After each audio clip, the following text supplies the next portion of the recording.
away from it, no matter how like a religious your household might be. You know what I mean? Let's see.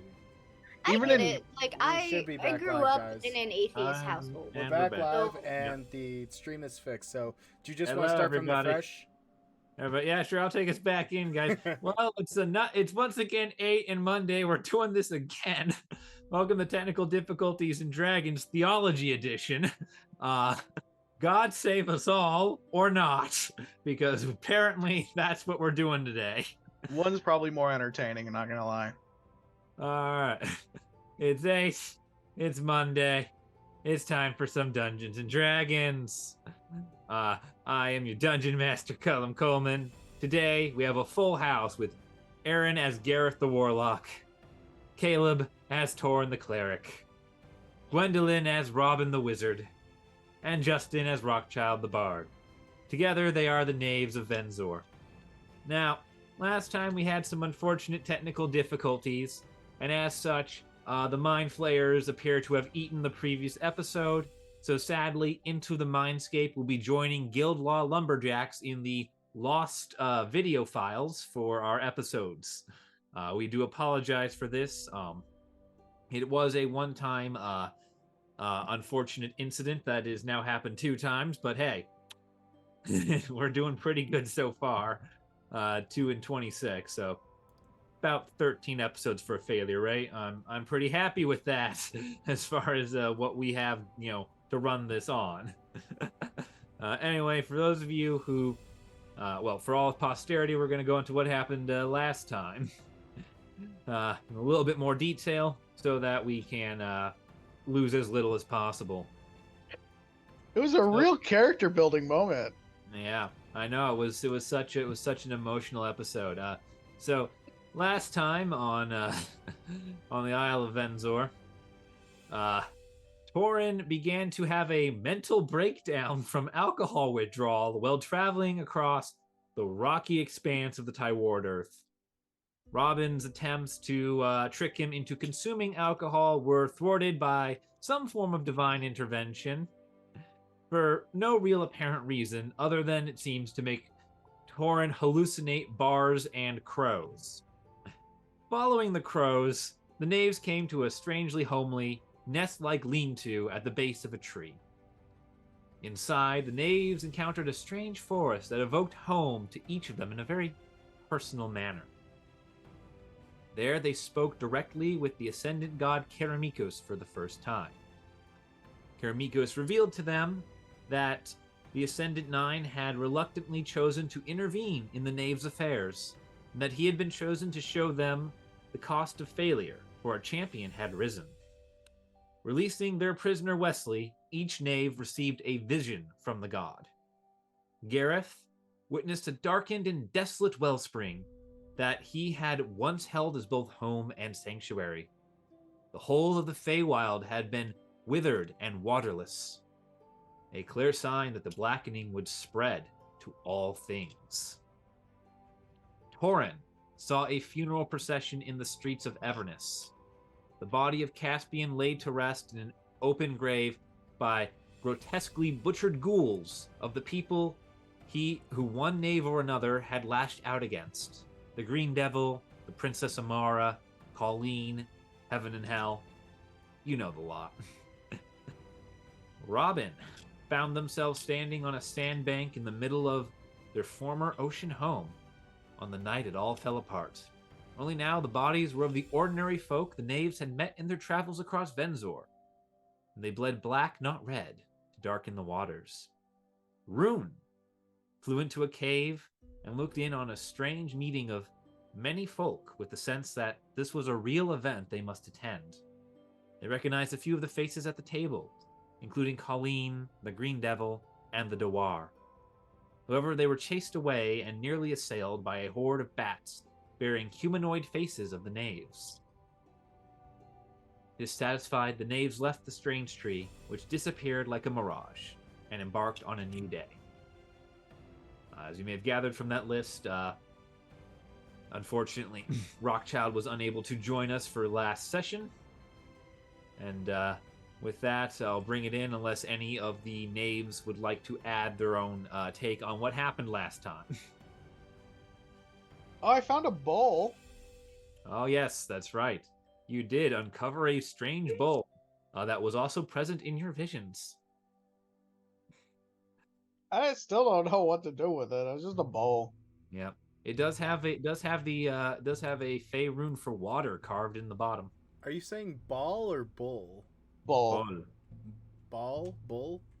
God, B-O-W-L. it's the Oh, bull. Okay. Oh my god. Okay.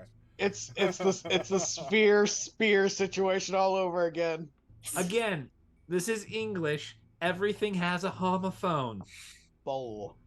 Hey, Hey, we're not really homophobic progressive. here. Yeah, we're really progressive, guys. No, You gotta it's embrace it. homophonetic.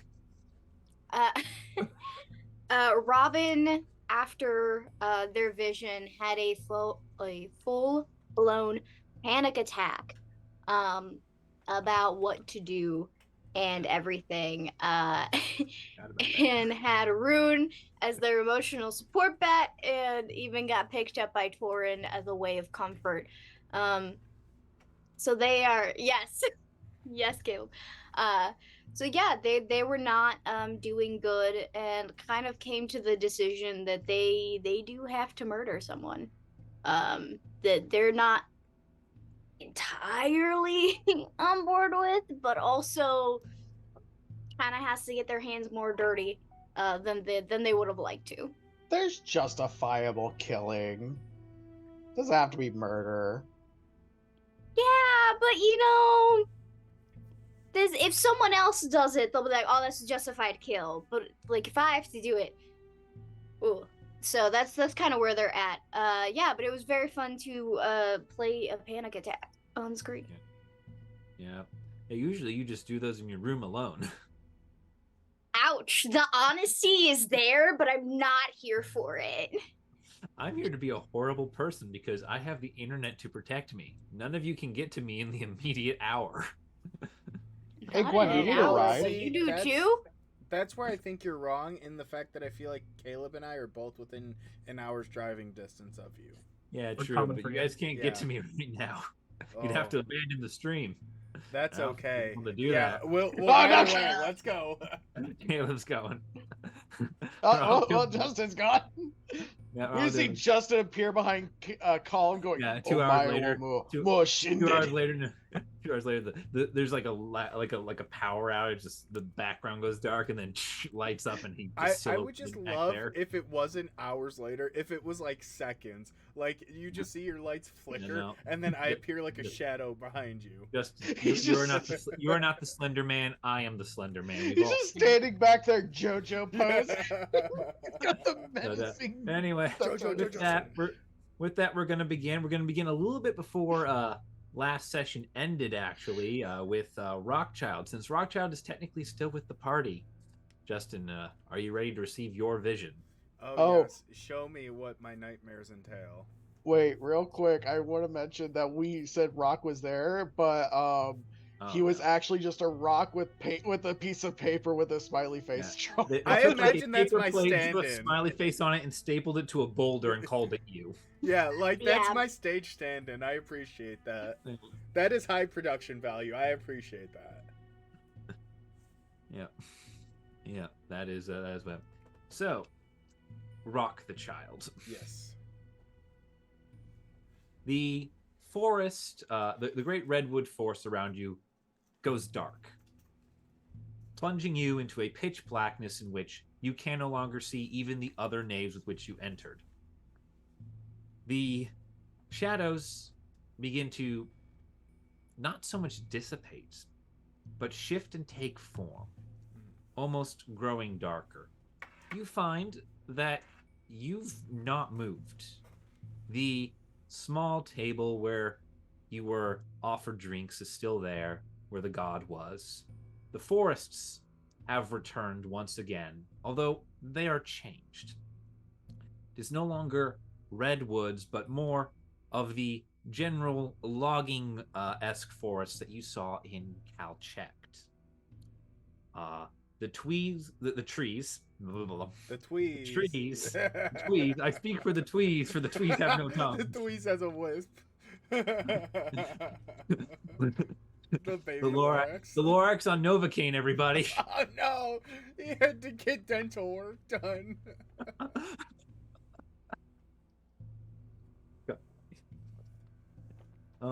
Anyway, the trees are leafless, lifeless, and seemingly twisted. There's nothing innately wrong about them, except for the sense that they are wrong. A number appear to have been split open almost by lightning strikes down the middle. In the center, about 30, 40 feet ahead of you, there is one great tree. It's great in almost a sense of awe and revulsion it seems to inspire in you. Its twisted branches hanging on by a thread, its gnarled trunk at one point almost seems to make something of a familiar face to you. Around it are the faded, once colorful banners and streamers of what very familiarly to you would be a circus. What would you like to do? I would like to investigate. Because this looks like a mangled version of it, or like a destroyed version. Yeah, this is like basically all the banners are like kind of gone gray from like wind and rain. They're tattered, they're faded, and the tree itself looks like there's a face in the trunk, a familiar one. Okay, yeah, I'd like to go. Pretty bad feet. I want to go see what it is. Let's go. You approach, roll investigation just to see how closely you pay attention.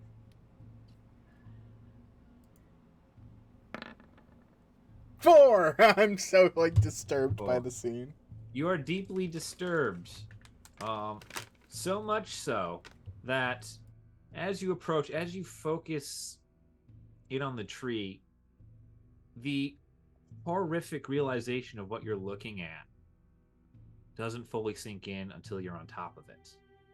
As you shift your perspective, as you come right up to the trunk, you see what this is. You've seen it before, carved in stone in the Temple of the Ascendant Nine. It is the god Shog, god of the forests.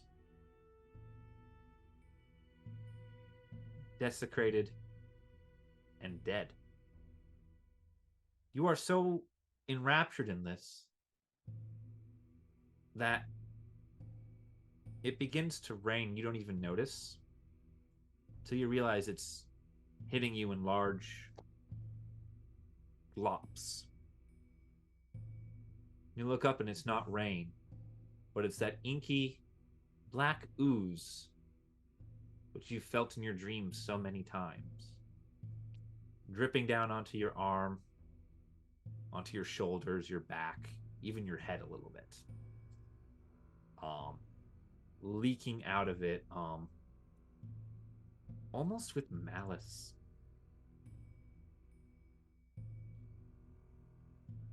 Can you give me a wisdom saving throw? Oh no. 11? Please tell me that's 11. above. You did better than usual, I'll admit I know. that. 11. The tree trunk that was Shog twists and warps around, opening.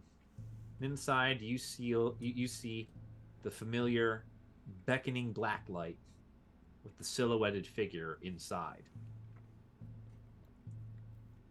And a sense of almost cruel joy emanating at first from seeming within, but then almost from yourself, from the goo that has fallen on you.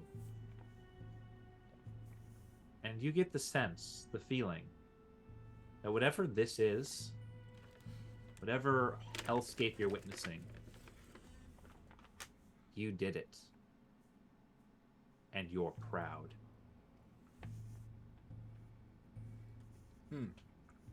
Almost like you've never reveled in the destruction of another person.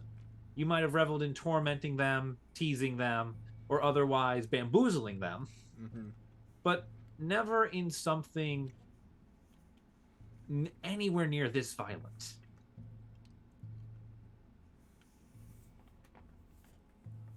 And I will say that shocks you. Is there anything you would like to do with the gaping chasm in front of you?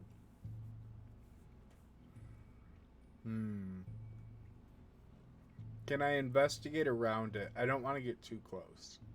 So you're kind of you had to come because you rolled a 4. You're right up at the base of the tree, which has opened up to show you, the image from your dreams.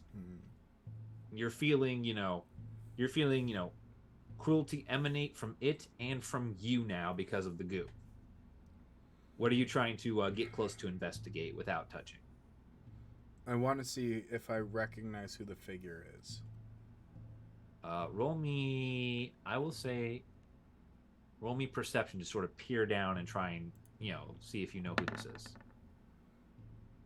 Of course. This is... All you can confirm is that it's the same silhouette that you see in your dreams. Is it Don John?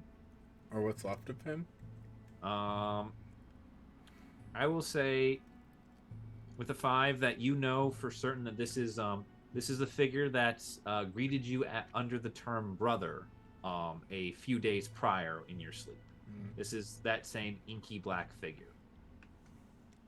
I guess I'll just go up and see if I can interact with it. All right, so you're going to go into the tree. You have to go into the tree to interact with him. He's in the tree. You're standing at the base of the tree.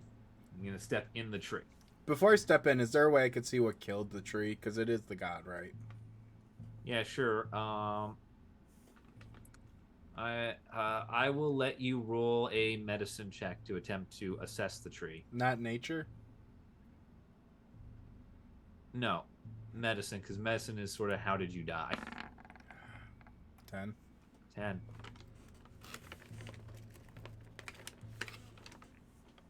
Pretty hard to tell. Nothing natural. Nothing infernal.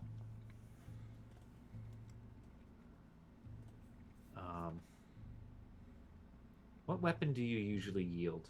A rapier. Rapier. Chunks of bark have been hacked away in slots that would seem to fit your blade. The black ooze icking out of it, it's not ichor or blood. It's more like what tried to attach itself to you that was swimming in the river. A sort of congealed version of that substance. All right, let me enter the tree and investigate. All right. This is a mistake. You step into the tree. Beneath your feet, you hear a sickening crunch, like you're stepping on beetles. You look down. No, John, Paul, Ringo, and George. Yeah. As you look down, it's so much worse. You nearly trip as you are wading ankle deep in bones. Some humanoid, some not. And you almost stumble over a large, slightly chipped tusk. Reminds you of someone you knew not too long ago.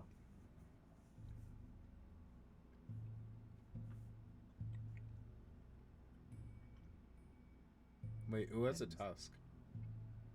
I don't know. What animals have tusks? Like a boar or a pig.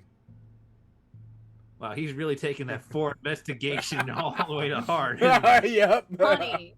Honey, who's your best friend? No. You animal. Animal. Not Edison.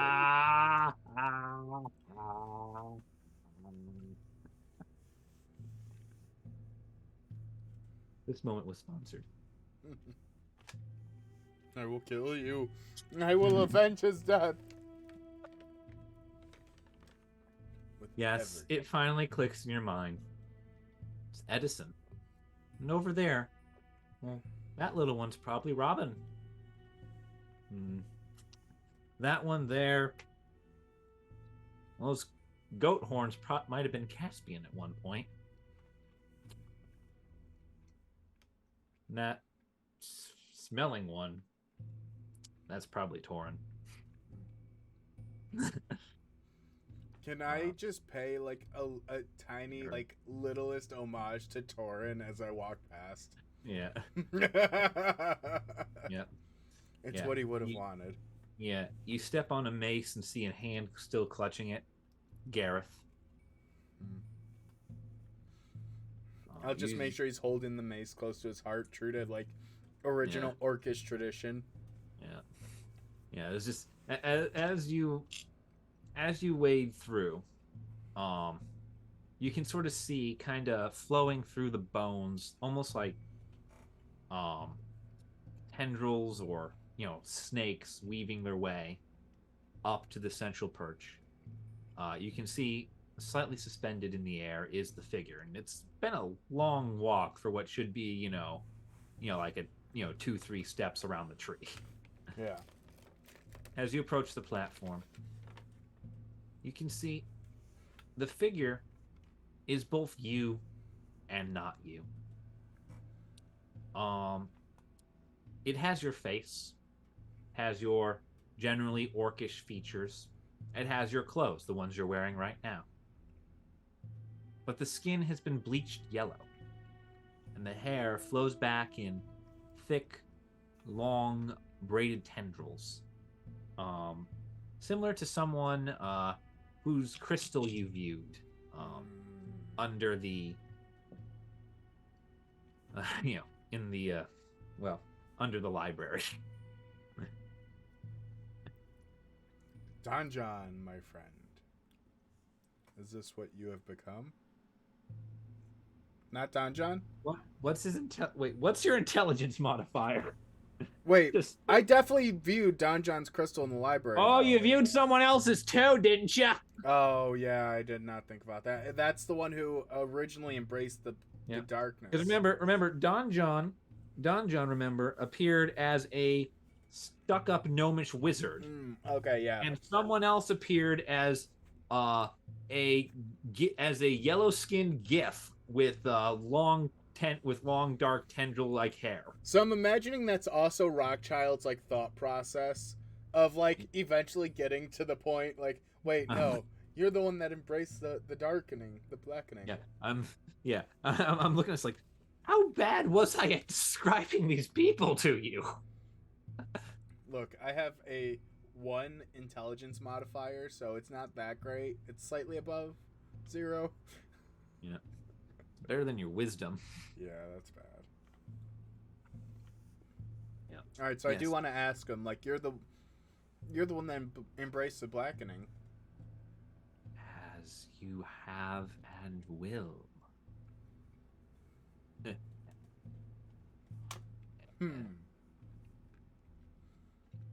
Now, how set in stone is that? Leans forward, and you can see the bones around you shift. Your friends are brought closer. You see bones, presumably from the Hydra of Syrax. You see bones that resemble a number of the gods whose statues you have seen kind of get pulled and gathered close to the base of this tree. A hint of like, the most recent, what would be or what would be. And that's when it leans in and smiles. Because out of everybody, you're the first one to ask. Out of everyone, you're the first one to ask the illusion something. Oh, really? Yeah. It smiles and goes, "It is a set." Its voice changes back to the voice of Keramikos. "It is as set as you are on the road ahead." And the face morphs into that of the feathered bird. And the, four-winged, chunky bird man stands before you once more. And the illusion falls away. And you asked the question of the illusion.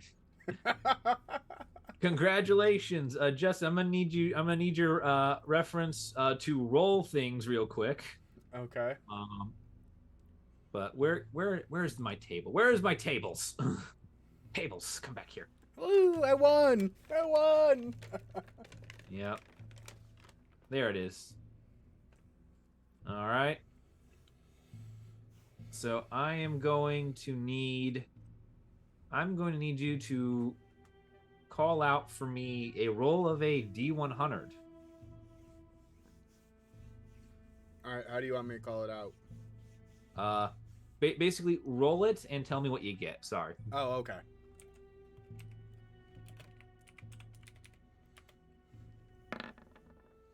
$66. 66. Ooh.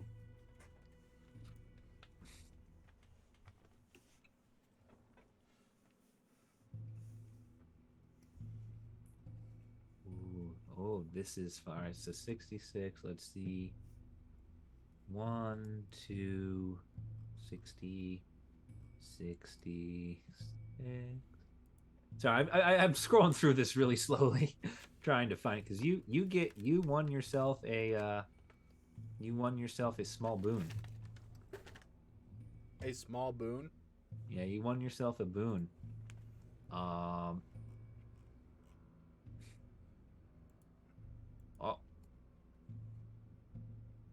Ooh.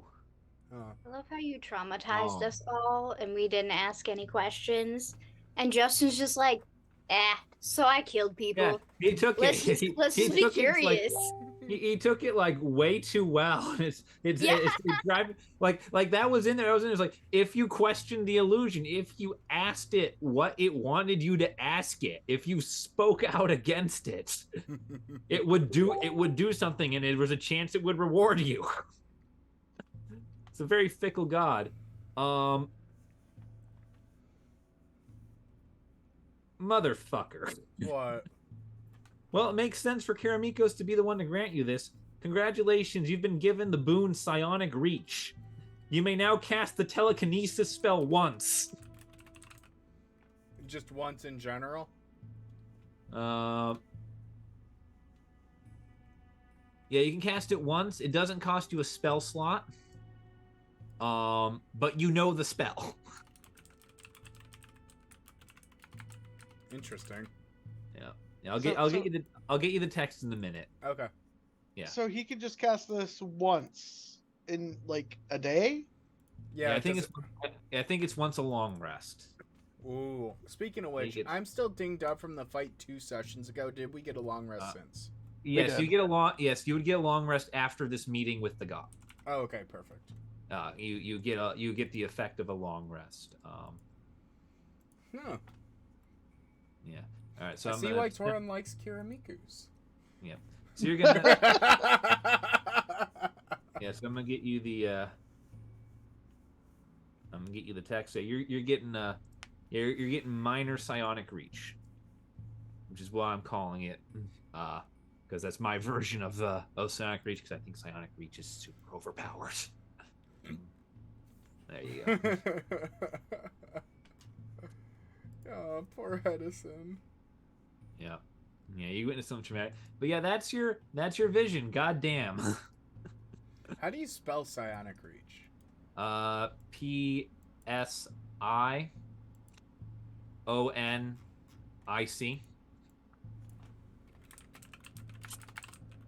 Then I assume everyone knows how to spell reach, right? We've all made it past elementary school. Hey, I am dyslexic with brain damage. Make no assumptions on what I can spell. Make that we two played on the brain greatest Halo damage. game of all time. Yeah. We've all played Halo Reach. We know how to spell it. You guys have brains? I don't actually think I've played Halo Reach. I have. It's a good game. You are missing out. Trust me. Even if Okay, you've never one, I played have Halo. like terrible hand-eye coordination, and 2, I when I was playing Halo, I think I only played like maybe the first and the second one, and I don't think that's Halo Reach, right? No. You never played Honestly, the if you've third? never played like any of the later Halo games, just play Reach and you're just in for it. Like story wise. Because I didn't have a console for a while. I used my friends and then I moved. Yeah, no, like if you ever get a chance to just play Halo Reach in general, like don't even worry about 3, ODST 4, 5, and Infinity. Just play Reach. No, Aaron, right, I disagree, but let's move on.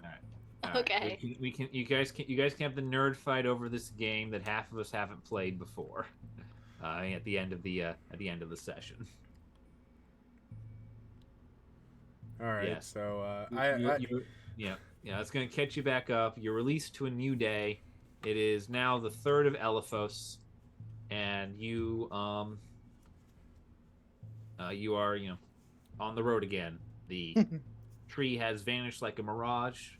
You're all back together, and we know it's an illusion. Yeah. You know we all had a conversation with Keramikos after that. Oh, yes. Okay, there was a conversation with Keramikos explaining why he was there, what he was doing, how he really didn't want to do this. Oh, okay. Mm-hmm. And being super elusive as shit. Yeah. I am Keramikos. Yeah, but why are you here? Because I am Keramikos. Yeah, but what do we do? What does it say? What Keramikos needs. Okay. I want to walk over to Torren. The man's less helpful than Tom Nook. Oh! I mean, Tom Nook gets you in thousands of dollars worth of debt, so I don't know. But I want to walk over to Torren and go, I see why you like Keramikos. Do you have any of that alcohol? What? Read the cavern. Read the cavern, Rockchild. I'm sitting there with my new toy. Like, yeah, Robin's just gonna see this and go. Did you guys not? He gave me something. I think I. So what did you Old see exactly? Is this any psionic reach. traumatic thing? Like Oh, Robin's just gonna go off. You want to hear about what I saw? Yeah. Well, I killed one of the gods, the tree guy. Yeah, he had a couple of stab blades through him, and then when he opened up, because the tree split in half, there I saw all of your bones and all the bones of anyone I ever loved and cared about, including my best friend Edison. And I saw a mysterious figure, and I walked up to it, and I asked it who it was and what the purpose was. Yes, Torren. Yeah, the one in the front. Yes. Wasn't Edison your dog? No. Edison was the best elephant a orc could ask for. Him and I he was my best friend, my only companion. Him and I, he's the only reason I survived in the circus. When I first joined, they made me sleep in his cage, and we formed a bond, and Edison told me I should go on my own, and that's how I started adventuring. I'm sorry for the death of your husband. That's not Torren still hallucinating from alcohol withdrawal. So, how exactly did we all die? Who is this mysterious figure? How is it you're so calm after seeing the death of everyone you loved? I didn't take it very well. They're gonna be very fired up. I'm just gonna look at Robin, and I'm gonna have zero emotion on my face, and I'm just gonna go, I've seen the fucking blackening. The whole world is doomed. And that'll be my response. That, like, nothing can shock me knowing that the end of the world is just impending. Have you considered stopping it? Aaron, you do know that the blackening took one of the prominent members of the little society that Donjon was a part of. The ones who were tasked with stopping the blackening. He embraced it. And can you guess who I saw who Keramikos took the form of? And you know what I asked him? I asked him how we can stop the blackening and if there's any way we can break the ties of fate. He What does said, a god? What does a god know? And then he just said, "Ha, gotcha," turned into his form, and he handed me the gift, and he fluttered off. It was really kind of strange, but... I mean, what do you Horrible expect? A god to interpretation, actually yeah. be direct? Do you expect a god to actually be direct with its answers? Are you kidding me? Come on. No, Have you not been in the Feywild? But I will also look at Robin and go, clearly the tree I had killed. So, if we don't figure out a way to stop this, then, things could get bad. Anyways, back to Torren. Like, do you have alcohol? I'm actually gone sober. Give me. Not by choice. Hold on. Keramikos grant me the serenity to accept the things I cannot change, courage to change the things I can, and the wisdom to know the difference. Okay. Keramikos receiving your prayer. The fuck does he think I'm the god of? All right. He just like hands the prayer to another one. I think this was actually for you. I get your mail again. Yeah, wrong forwarding address. He's got a he's got a forwarding system set up just for Torren's prayers. just sees another one go by. Just gotta stop doing this. Son of a bitch. Yeah. Wait, hold on. This one was actually for me. Oh, spam mail, spam mail, spam mail. I keep getting letters from MLMs. Jesus Christ. So, Robin's gonna be very disappointed in your answer, though. So like, take that how you will. It is what it is. Like, there's nothing I can do. I asked the right questions. So Nothing you can do, bud. Come on. Have you tried? Yeah, actually. Well, not hard enough. Come on. We got asses to kick. yes, don't we have to go to an island of dead people? Yeah. Totally normal situation for adventurers like us. Yes, I'm just trying to focus on the little things. Because if I focus on because I'm trying to do the side quests first so that I can level up and then deal with the bigger issues. Yes, first we killed the undead, and then we kicked the ass of the blackening. It's step 1, step 2, step 3, profit. Okay, Jeffrey Bezos. Step Onward. 4, do the cha-cha slide. Oh, that bird has gone, right? Completely. I can't send a message back to Sturge through that, or can I call it back? No, sadly, the bird left after last session. After episode 25, you didn't have a reply for it. Mm-hmm. Then it was left, and we did episode 26. Now we're episode 27. Okay, yeah. But you and Rune have not had a chance to really discuss, what the hell do I do with this? Yeah. It's gonna be its own thing. Can I make a bird of messaging? Nah, probably not. Mm. I mean, if you can cast some sort of sending spell, you might have better luck, but I don't know if you can at level 5. I don't think so. I have message as a cantrip, so I was wondering if I could like do some shit with that. Nah, because I think you need sending for it, because message has such a short message. Is supposed to be like, whispering to someone, from across the room. I do speak with animals. Can I just like recruit a carrier pigeon or the equivalent of in this place? Sure. Roll me a quick survival check. Sure. Well, what is my modifier? I feel like my survival is not the best. Well, I think it's probably +2. Oh, wait. Okay. It's a lot better. It is 13. 13. You find a ferret. Find a ferret. Brilliant. It's like most things out here, not very well kept at all. Nice. Okay.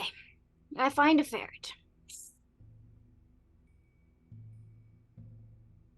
having too much fun as a ferret. I might never stop. I'm gonna ask this ferret. We speak with animals. If it knows of any flying creatures nearby. The ferret gonna look at you. Mm-hmm. Freaked the fuck out. It's gonna look at you and it's gonna go. It's just gonna say, nasty seagulls. Okay. Not a Can you tell me messenger where seagull. the nasty seagulls are? Do you know where they are? Where do you avoid the nasty seagulls? Just need to find the fucking seagulls. Don't go to the cliffs. They eat the dead things. Makes them weird. Got it, got it. I might not be able to use those seagulls then. Hey, we know where to go. Well, we were already headed towards the cliffs, I believe.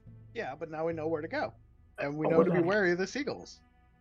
Oh, that If I cannot convince a seagull to be my messenger pigeon, I might just conjure up an animal. You could just send Rune with an in-person reply. No, because I need Rune with me. I've been through too much trauma. Okay, let me ask the ferret some questions.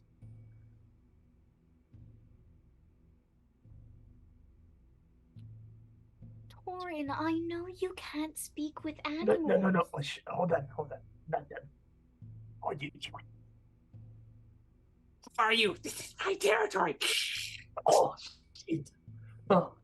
It's the goat situation all over again. I am the goat whisperer. I can speak with goats. Robin is gonna look to Torren and go, now what did he say? He said that I was very big and intimidating, and I am the king of the weasel. No, that is not what he said. Do you need connection? You know what? It was funny the first time. With the goats, but maybe don't beat a dead horse. Yeah, please. Don't bring up horses. I missed you, Torren. Okay, I'm sorry. Gone through a lot, okay? Okay. Venzor horse keels over. How dare you even insinuate that? Alright. Okay. I guess, we're still on our way to the cliffs. I guess we don't really need Wesley. Yeah, you released do I need Wesley to- during last time. I really wanted us to just not kill another person until we absolutely had to. Do I have to do like an investigation to find the seagulls, or are we basically on our way? Yeah, you're more or less on your way where you were going there. If there's nothing else you would like to ask the hissing, slightly unhelpful ferret. Oh, I guess I will ask. I'll say, have you noticed any strange humanoid creatures around here? Possibly undead. Trying to get more information about like the island, maybe if people have gone and disappeared or whatnot. I don't know how much this ferret can really recognize that kind of shit, but. Well, the first thing is he's gonna point at Torren. Mm-hmm. And then he's gonna say, he's gonna say, he's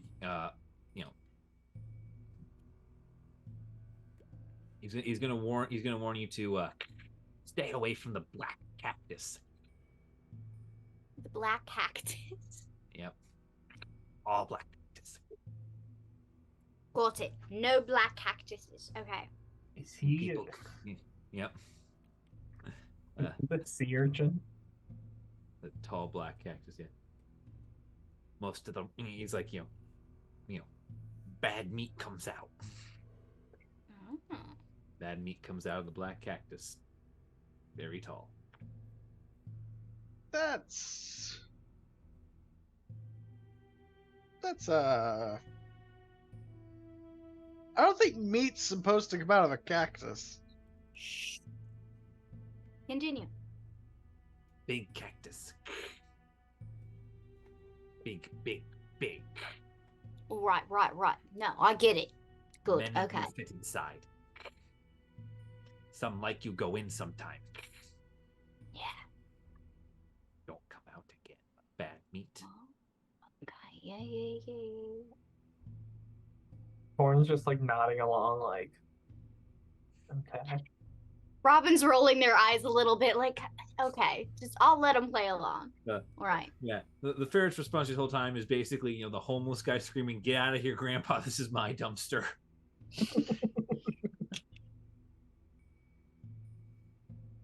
And then the seagulls eat dead things, and it makes them weird. Yeah. Got some weird ass fucking birds for you. I mean, they are seagulls. I assume they're not seagulls, actually, as seagulls don't tend to be, like vultures in the sense that they eat, like, dead meat or, like, dead carcasses. Well, seagulls will eat anything, man. Yeah, but I don't know. They don't tend to eat, like, I don't, maybe it's just because I haven't seen them eat, like, that much. Like, they prefer to, like, eat like stuff that humans have rather than like a dead carcass on the there's preferred food, and then there's what those suckers will eat, and you're able to gather that this is not an environment where preferred food is essentially abundant. That's fair. Yeah, so it's one of the things, like, yes, seagulls will eat dead things. Yeah. However, there's usually way too many humans around for them to ever want to. That's fair. Okay. Right, thank you. Have you noticed anyone strange going into the big tall black practice? Like a tiger riding a zebra, perhaps. Oh God, I forgot about him. Right? He's too busy being traumatized. He looks. He goes, "Why would that be strange? You all are strange. No more strange than you." The ferret's got a point. How often do you see a tiger riding a zebra? How often do you? Only once, honestly. Only once. It just sort of shrugs. It's like, how dare you be like prejudiced against this tiger riding a zebra? You think outside yourself. Word's gonna get out that you've got something against, like, against the animal kingdom. They're all gonna like rally against you. The little, like, this fucking plant over here thinks they're better than us. Yeah, the little birds from Kazu's Feywild Kingdom are gonna swoop down and just say, "Fuck you, Miss Robin."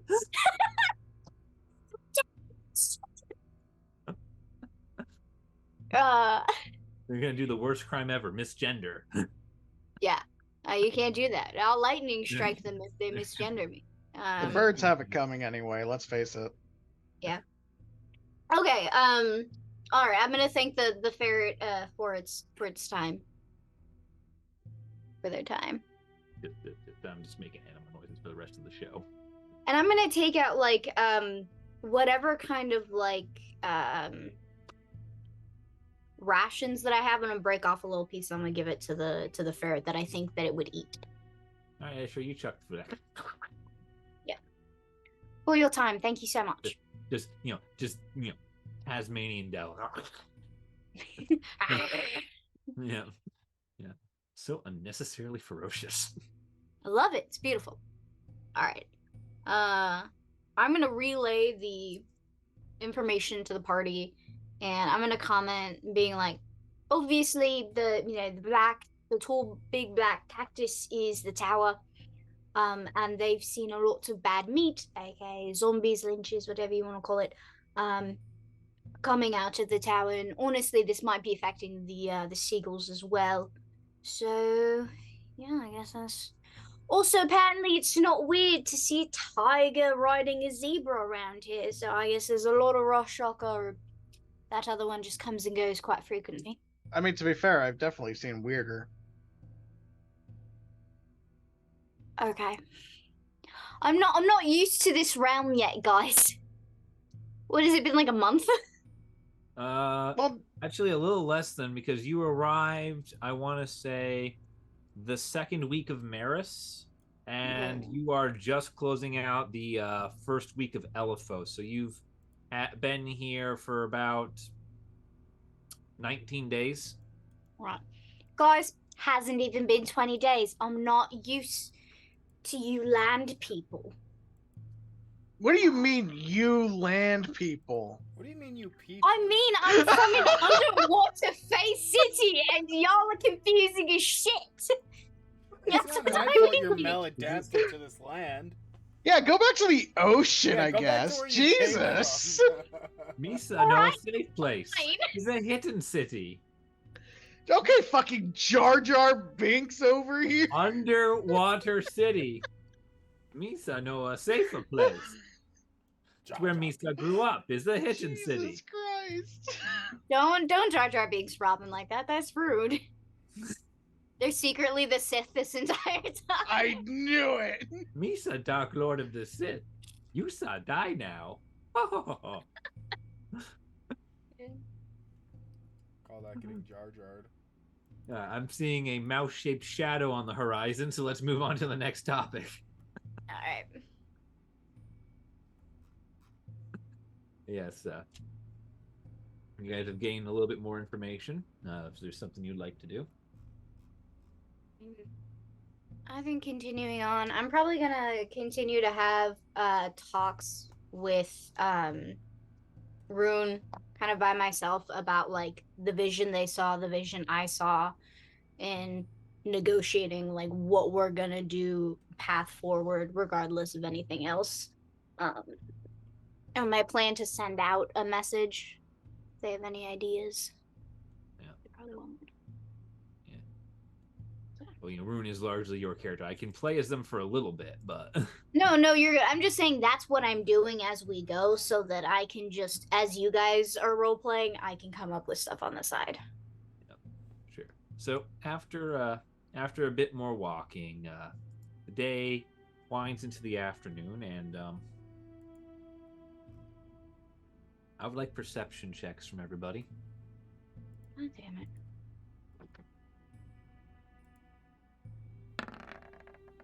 Hey, 14. All right. Anyone do better than that? Oh. I got an 11. Roll a 1. Cool. Aaron, what'd Gareth do? Wow, it's really convenient that both of us rolled ones. So am I the only one that's just like not shaken from? All right. Yes! Yeah. So You're the only one who's not traumatized. It's super weird. I'm gonna start with Rockchild. Along the walk, as the day bleeds into the afternoon, you are the first to come upon the view of the ocean beyond the massive cliffs of the Tywardearth. To your right, you can glimpse the Tower of Turth at the northernmost point. And out into the sea just a little bit, you can see the small islet of Dearth. It's not large, probably could walk along it in an hour. Unfortunately, neither Torren nor Gareth seem to notice they've come upon the edge of a massive cliff, and both of them need dex saves. Hey guys, be careful. Oh, Gareth. that's much better. Okie dokie. Let's try black and gold this time. 21. Okay, well that's better. All right. Yeah, 13.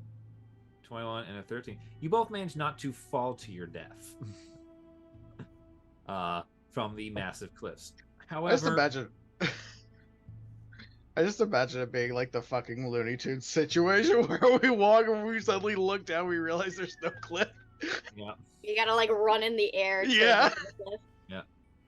However, in so doing, you notice that climbing up the cliff wall towards you is a number of creatures, and I will bring them out in just a second here, so you guys can see which ones are attacking you. So we've got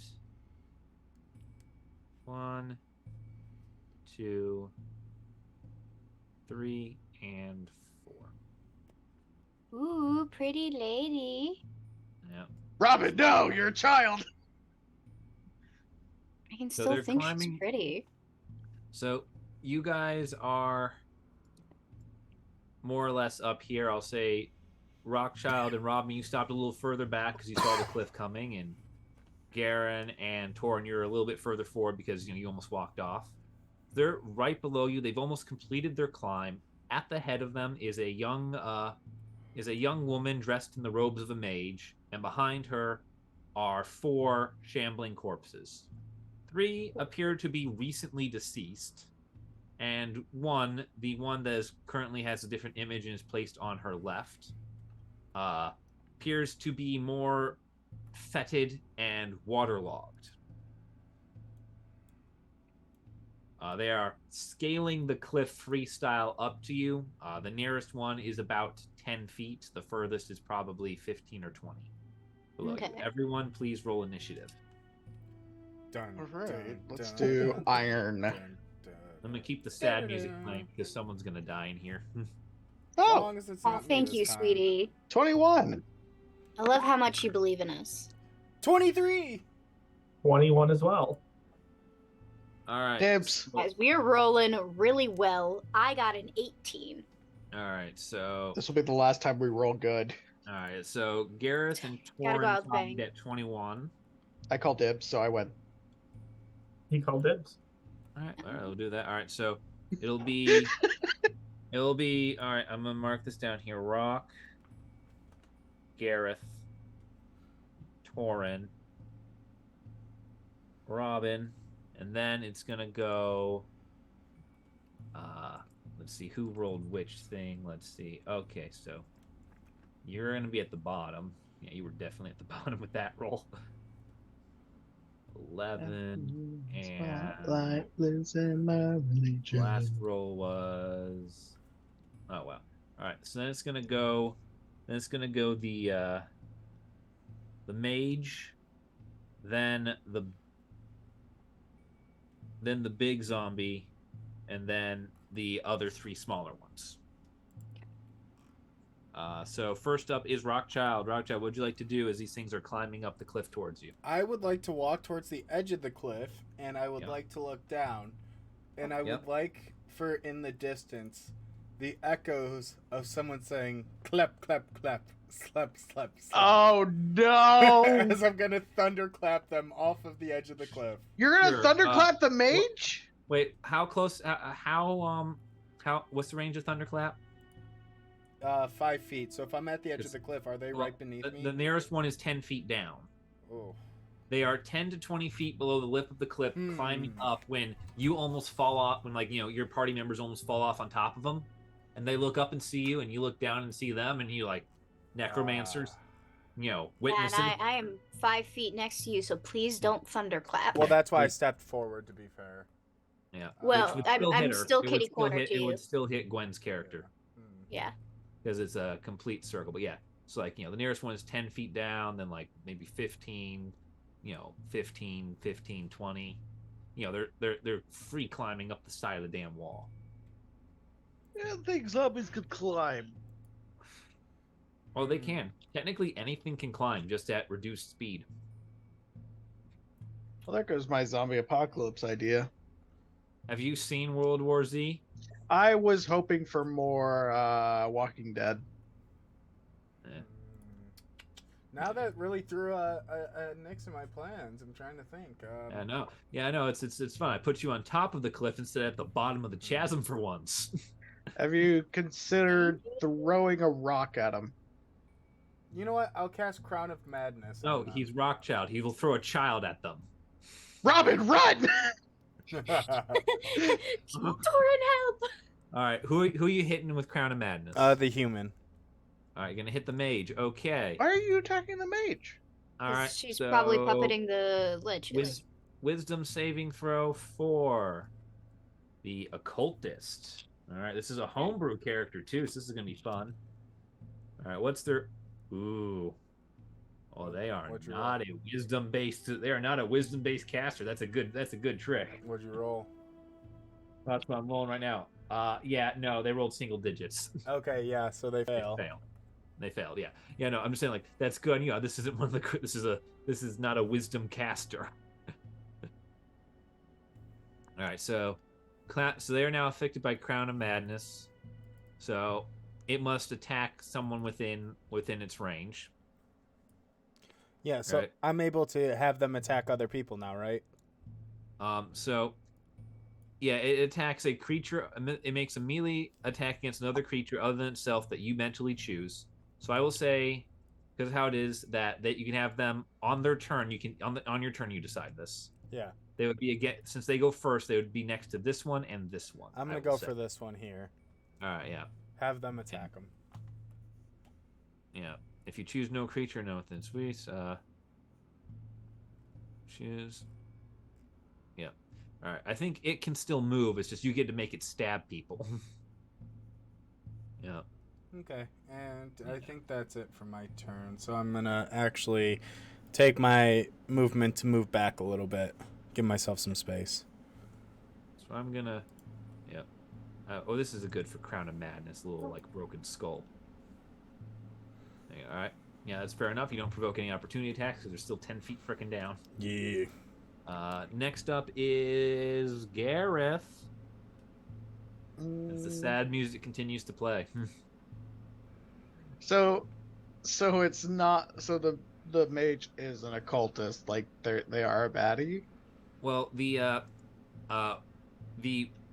so this is a homebrew character. Their name as a monster is occultist. Oh. Same way like how the monster to their right is zombie. So okay, I just want to make sure because I thought they were running from the zombies. You know, it's a mage. No, it's a mage like sort of climbing up in front of a bunch of dead following it. Like a leader or general of an army. Okay, I got the impression that they were more like they're hurting them. Like you know how like The Walking Dead you herd the zombies. Okay, fair. Again, I got the impression they were running. Yeah, no, they are not. They are not fleeing, but they sort of like they saw you saw them. Flipped out. Though if you want to play your character like you're trying to save her like she's a damsel in distress, please go ahead. I would like to see how that works out for you. I mean, that would be a real plot twist. I just thought that was funny. That's why I was just a little confused. Also, so these zombies are raised by magic, right? Presumably. I guess would I be able to tell if they were raised by her?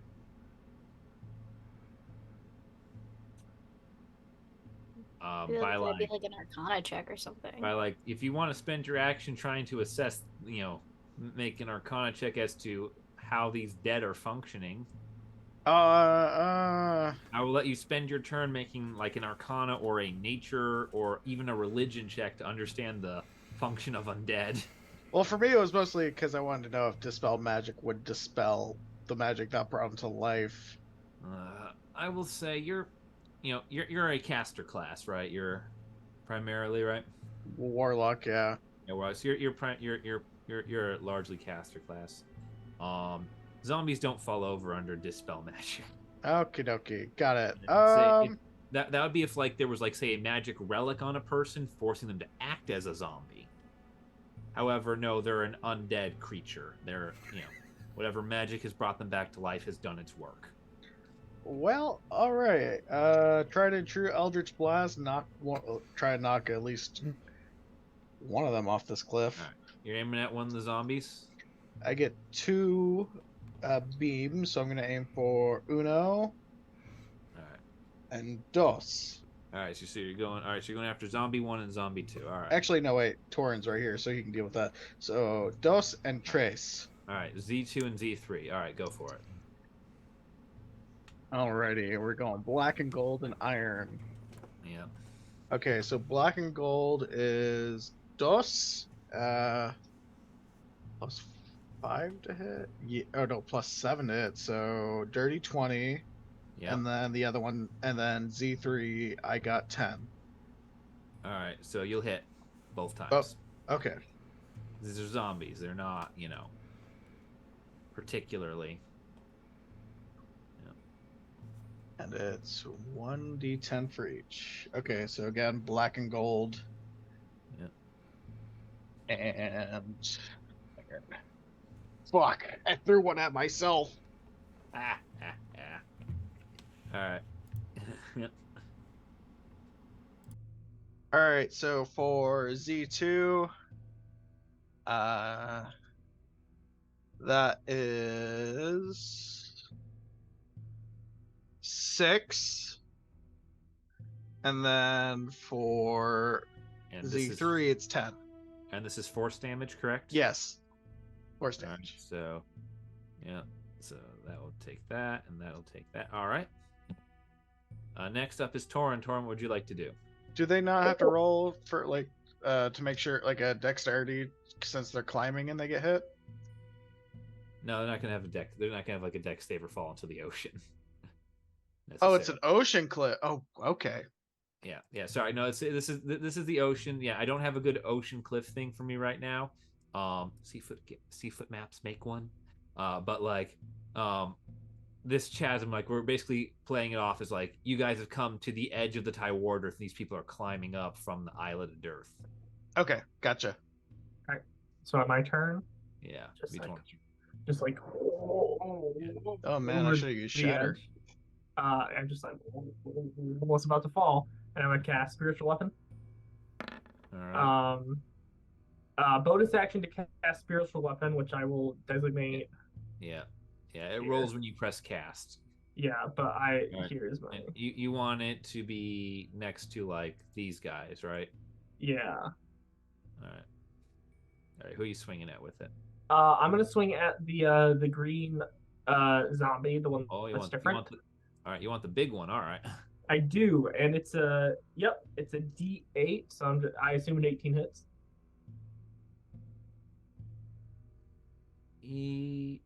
Yes, an 18 does hit. All right. Unhelpful hesitation, right? All right, an 11 hits. Right. 11. I'm sorry, an 11 points of damage. Yeah. I'm gonna do that, and then I'm going to move myself. Well, technically that's the very edge, so I'm not saying where I am. And so for my action, watch and learn, folks. I'm going to just bow my head, and I'm gonna clutch my little religious symbol, my wings, and I'm going to use my action to that's not what that is. To turn undead. So wisdom saving throws for all undead within 30 feet of me. Turning them back into the ocean? Yep. Like, wow, this guy sucks. Wisdom saves for all the zombies. I'm going to start with the 3 normie ones, and then we'll do the big one. What's the DC? The DC would be a wisdom saving throw of 15. That's not good. All right, damn, those zombies are normies. Right, so zombie 1 is 3. Zombie 2 got an 8. Zombie 3 got a 17. Okay. So I'm gonna start marking off which ones are feared and which ones aren't. So turned. Probably not the best symbol for it, but I'm just running with what I got.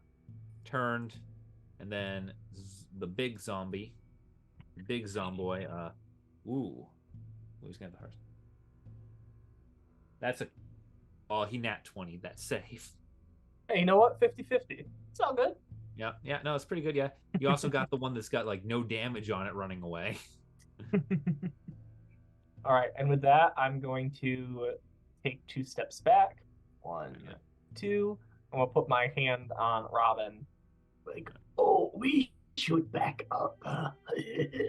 Yeah. All right, Robin's turn. Well, I'm gonna be honest. I was planning out my moves. I wasn't totally paying attention. So. But yeah. So 2 of the zombies are frightened.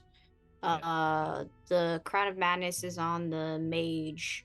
Yeah. And Torren conjured an undead version of himself. No, Torren conjured a spiritual weapon.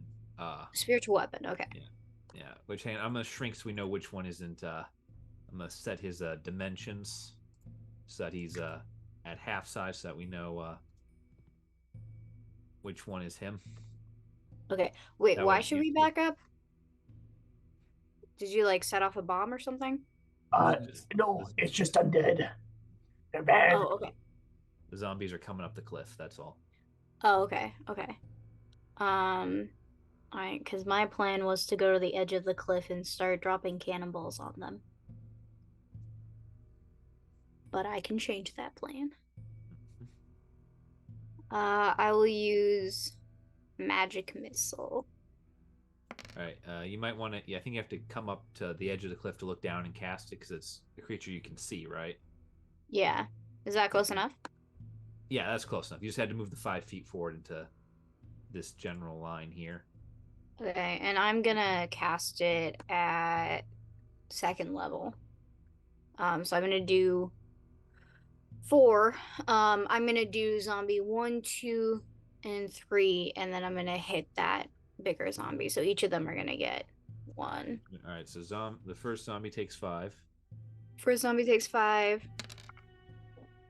The second zombie takes 4. Third zombie takes 3. Wow, 5, 4, 3. And then the fourth zombie Big one gets 4. takes 4. Did you just attack every single zombie, including Yes. the ones that were turned? Turned oh what? no.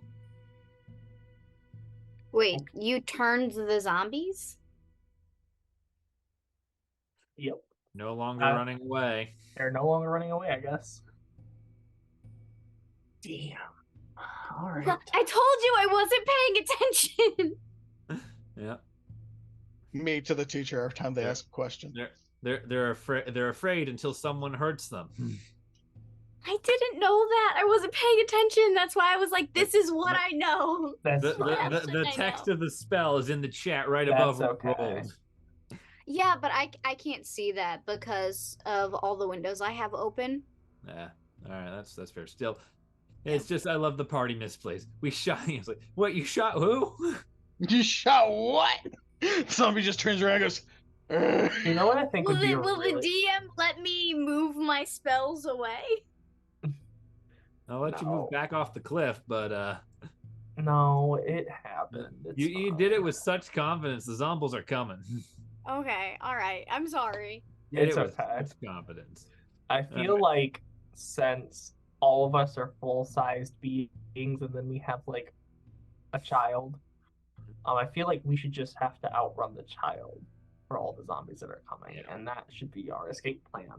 Unfortunately, This I is mean, that's Caleb fine. speaking I and can not- teleport, so the child will be fine. yeah. This is same Caleb movement speed speaking, as- not Torren. Go for the ankles. Yeah, this have you is ever seen a Gwendolyn zombie- speaking?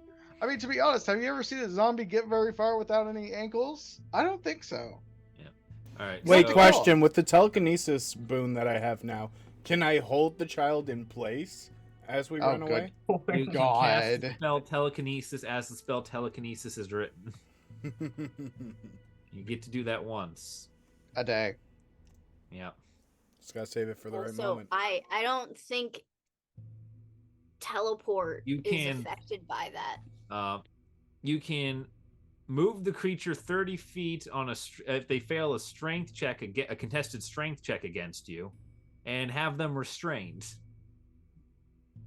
Yeah, because you have to use somatic to like some Yep. somatic hand gestures to Anyway, do a spell for it. Anyway, combat is happening. Rockchild, Crown of Madness, right? All right, he makes a melee attack against a creature of your choice. All right, so the cultist will make a melee attack against the creature of your choice. All right, this is going to be a dagger attack because that's its only frickin' melee weapon.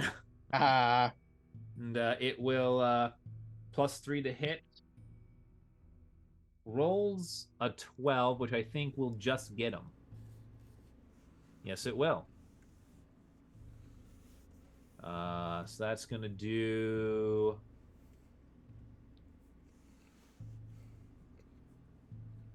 Oh, I hate you because this dagger is a poison dagger, so it's going to take...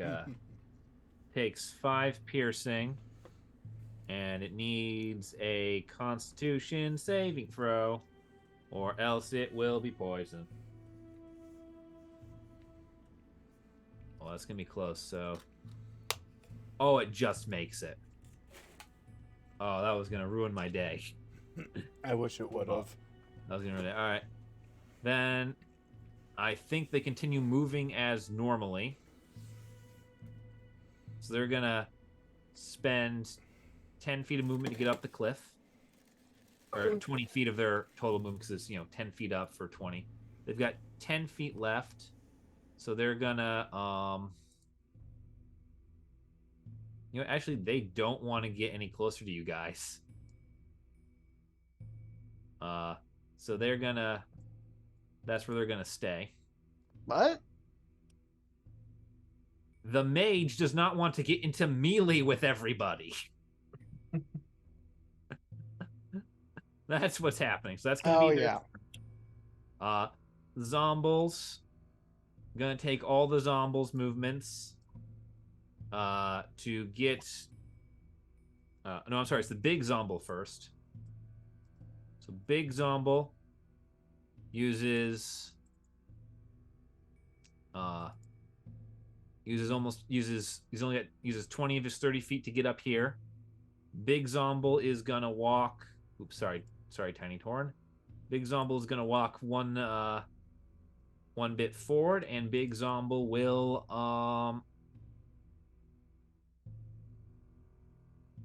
he's gonna make 2 slam attacks against Rockchild. All right, first slam attack is a 7 to hit. Second will be a 19. Yeah, that's the 19 hits. Yeah. So it's going. Oh yeah, this is a nasty one. Where's the 8? The 8. All right. So you take. Wow. You take 4 bludgeoning and 8 necrotic as this reeking creature slams into you. God damn. Owie. Yeah, he's the big one. All right, regular Zombles are going to go. Takes all their movement to get to the top of the stairs, or top of the cliff.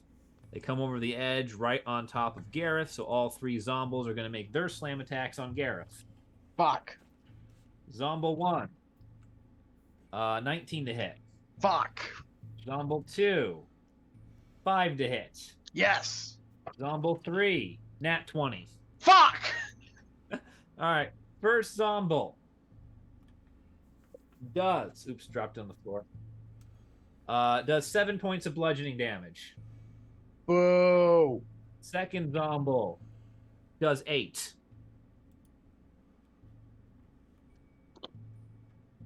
-1 -8. Mm-hmm. All right. And with that, we go back to the top of the order, Rockchild. Fuck. It's my turn now, huh? Yep.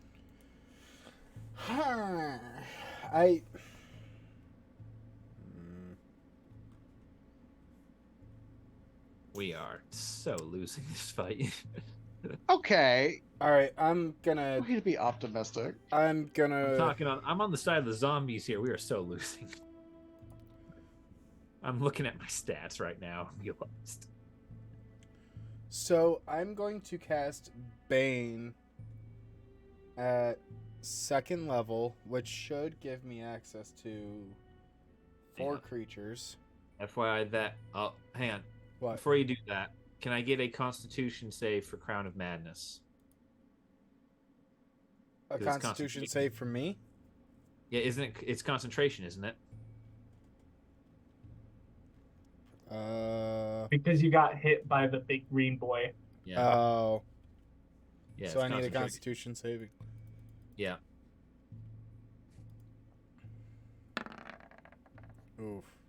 All right. So Crown of Madness is gone, so you don't have to worry about whether or not Bane is going to drop your focus. All right, then yeah, I'm gonna cast Bane at 2nd level. All right. They need a save for that. Yeah. All right. What's the save? Charisma. Charisma saving throw. Oh, fuck. All right, Zombles. Charisma. A 2. Failed. A -1. Failed. And an 8. Failed. All right, so Zombles all get baned. So I'll just go with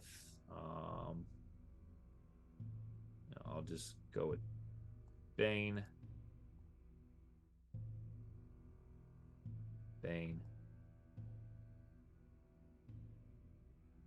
Bane. Cultist. Nat 1. Ooh. Bye-bye. And the big Zomble. What is? That's a 2. So everyone fails. Everyone fails horribly. Wonderful. It's 5 straight rolls, and I rolled the highest roll in that whole thing was an 11. Get wrecked, bud. All of them Use have your own like words negative now. charisma, except the guy who rolled a nat 1. All right, but unfortunately that is my turn. But now they will take a D4 negative on all the. Yeah, they all of their lose a rolls. D4 on everything they try to do now. So what else can I say? But you're welcome. All right, nuke him. All right, Gareth, it's your turn. You got 3 zombies right up off the cliff coming at you.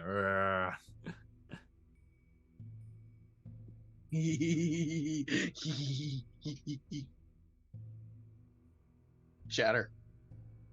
You cast Shatter. Centered on what point? Let's see. So it is a 10-foot radius. Yep, 10-foot radius.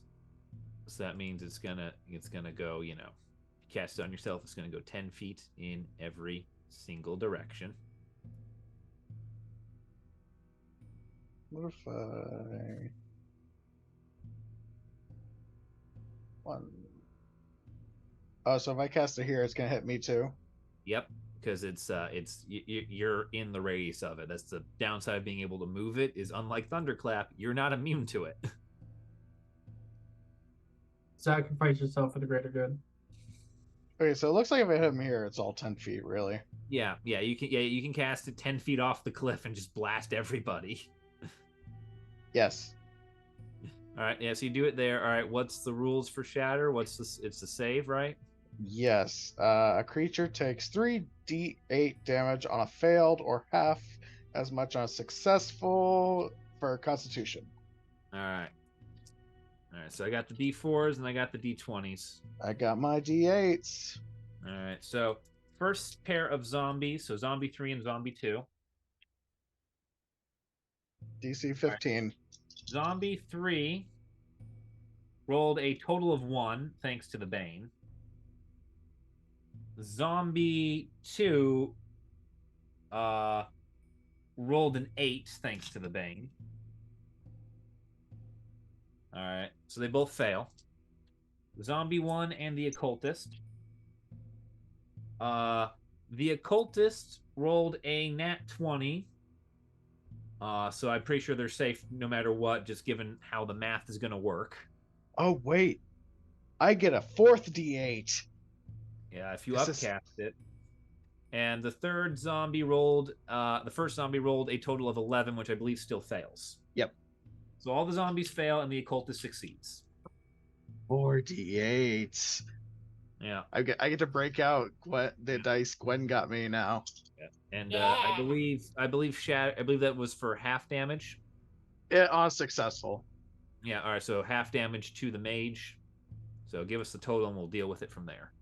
Ooh, okay. These are some pretty good looking numbers. Okay, so we got, let's see, 10, 15, 19 total.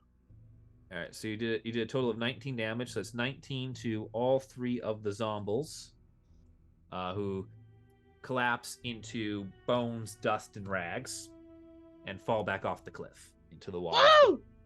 Yeah, they had 17, 12, and 9 hit points. And then that's going to be 19 halved to 9 for the Occultist, who will drop to that. And the sound is heard for like 600 feet. I figured. But also, Yeah. I love AoE spells. Yes, you do. Next, I believe if you want to stay where you are, the next turn will belong to Torren. I don't think there's anything else I can do other than. Mm-hmm. Yeah, that's it. Mm-hmm. Okay, I'm gonna just scoot over a bit. I'm gonna get in position. Mm-hmm. All right, I'm gonna wait, Torren, stop. Where did you start your turn? at this position. Cool. Got to do this earlier for Rothschild, so I apologize. So I'm gonna start doing it now, and I do feel bad for this. Can you please give me a Constitution saving throw? For me? Yeah. Huh? Yes, for you. Give me one moment. It's an ability that like only this creature has, and I forgot he had it. It's part of the fun of having them. 11. 11. You cannot regain hit points until the end of this creature's next turn. Dope. Until the end of your next turn, sorry. All right, I'm going to move over 5, 10, 15. It doesn't really matter for you guys. You've not really been pummeled yet. Yes. So what I'm going to do is bonus action first. I'm going to spiritual weapon my broken beer bottle. Who's going to jab into this the putrid looking zombie. All right. I have advantage on it because it's flanked with rock. Flanked with rock. Yep. So yeah, roll to hit it. That's a 15 plus. I believe it is just my because everything rebooted.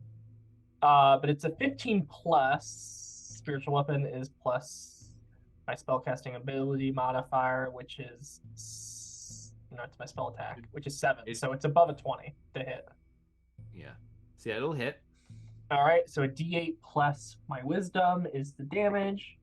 So that's 5, and my wisdom is 4. So that's 9 points of damage. All right. And the damage is force. All right. That's my bonus action. Between the two creatures that we are fighting, the zombie and the spellcaster, is any of them like looking relatively like haggard, or are they doing, just fine? They've both taken damage. I will say the zombie is looking overall a little bit worse. Okay. You gather just, the zombie is probably the hardier of the two.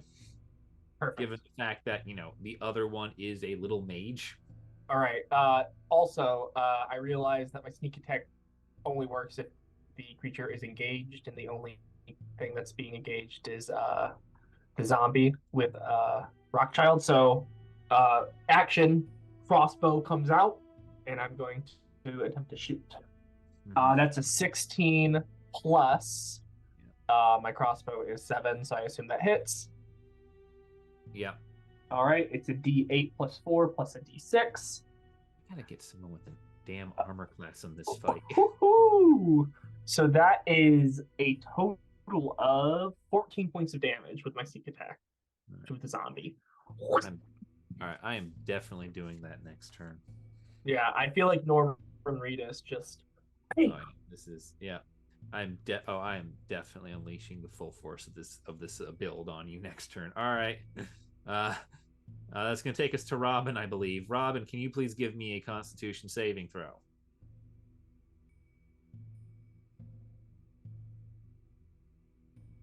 By the way, I have advantage on all saving throws that try to that allow me to avoid a charmed condition, and I don't know what kind of condition. This would be inflicting a poisoned condition.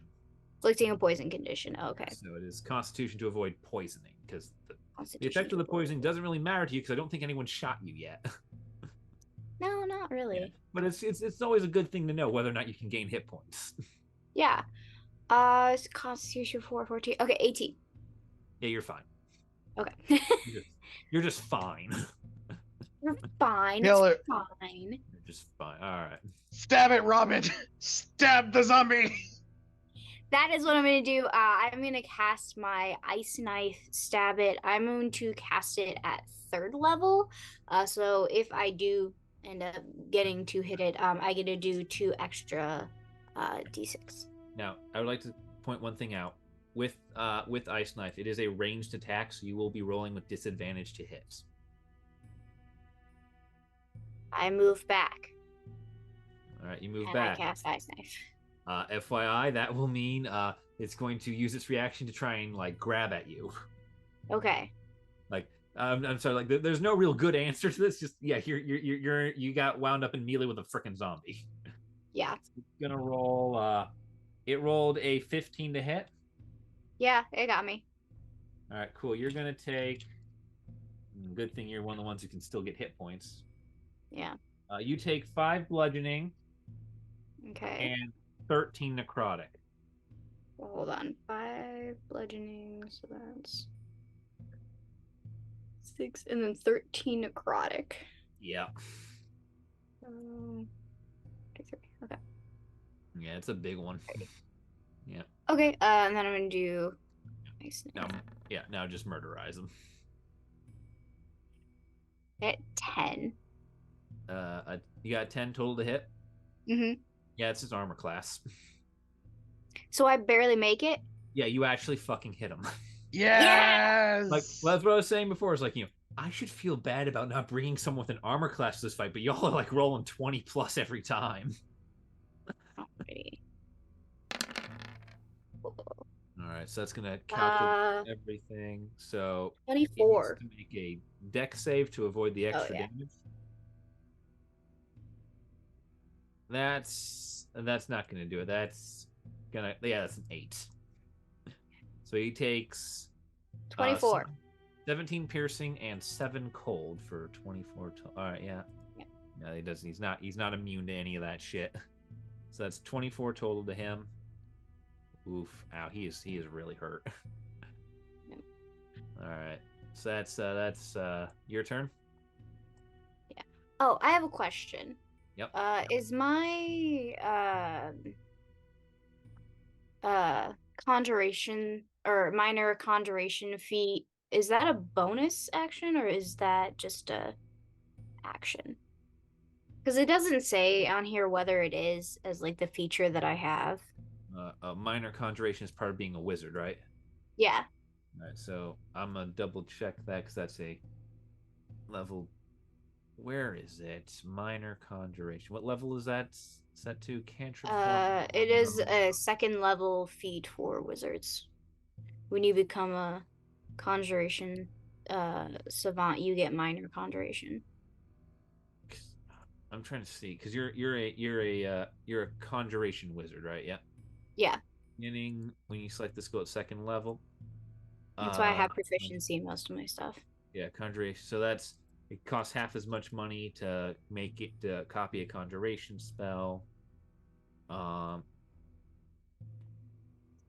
So minor conjuration. That's the question you're asking about. Yeah, I think it's just an action, but I was wondering if it's a bonus action because it's my feat rather than just a. No, it's you can use your action to conjure an inanimate object. Okay. So it's basically, you basically can effectively take the spell minor illusion, and actually make a real version of the thing appear. Okay. Okay. Like just you double say, checking.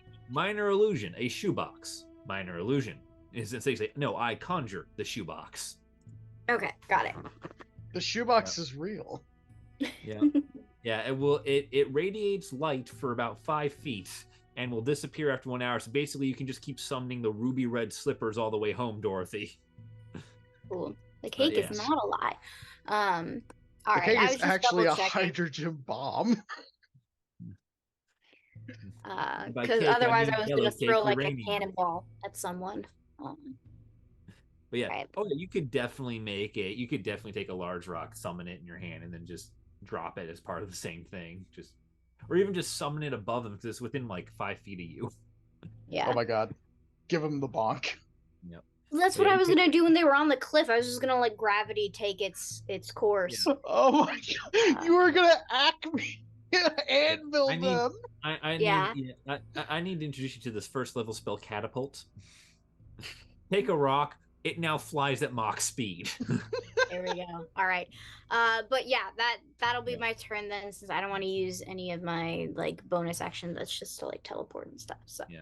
All right, yeah. So next up is the occultist. Cultist, not happy. The occultist is ooh. All right. The cultist will take a look at the warlock, the wizard, and the cleric, and is going to ask all three of you to make a wisdom saving throw as they unleash a psychic wrath and purge and institute a move called Purge. Is that a real spell? It's not a spell, it's an action they can take. So What? Everyone but me, right? Yeah, everyone but Rockchild. They're Oh my targeting God. Gareth. They're targeting Torren because Torren could turn undead. Gareth because Gareth blew up 3 of the zombies to a point where they actually physically couldn't recover even if they rolled a nat 20. And Robin because Robin nearly murdered the creature while it was at half health. 12. So 12 for Torren. You said it's wisdom? Yep. What's Robin got? Ooh. 7. 19, 20, 21, 22. 22. I know. All right. I know. I rolled a 2 and I have a plus All right, 5. so the DC is 13. So Gareth, you are fine. Meanwhile, you both Robin and Torren feel the psychic lashings of this creature's rage, hatred, will to destroy, the frustration of this battle. And you take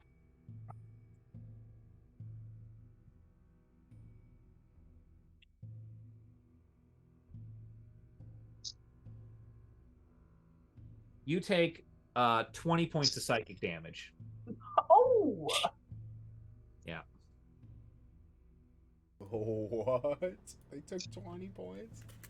Yeah. 20 points of psychic damage. How is this supposed to like affect us mentally?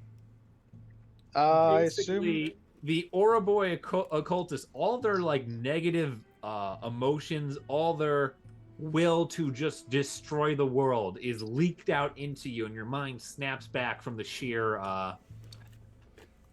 Hey, what did you say? Eldritch evil of it. Hey, what did you say? What was the name that you gave that cultist? Occultist. It's an occultist. No. You said it was a blank cultist. What did you say? Oh, You're a did I bastard. say? You're a bastard, Colin. What did I say? I know. I think I know what you said. Time to Someone read should more. drop it in the chat. someone clip that. I don't think you Hey, can hey, retroact. Earthy Phoenix, clip that. We need to know. Yeah. When they left earlier, if Oh, you're did looking they? at the chat, yeah. Oh well, now, Yeah, now too you late. just look like an asshole. Oops. Unfortunately. I'm gonna clip it myself. Hold on. Exactly. There you go. That's the correct creature. answer. Next creature. You got rid of it. Sorry. All right. So next up is the creature. Oh no! Oh wow! Fucking hell! All right. Next up, the Ouroboros, our occultist friend. God damn it! You make me think about it too much. Our Hold on. occultist friend. Sees the zombie plague spreader. Now that it is like basically on death's door, turn and go nuclear and start screaming, no, no, no, no, no, no.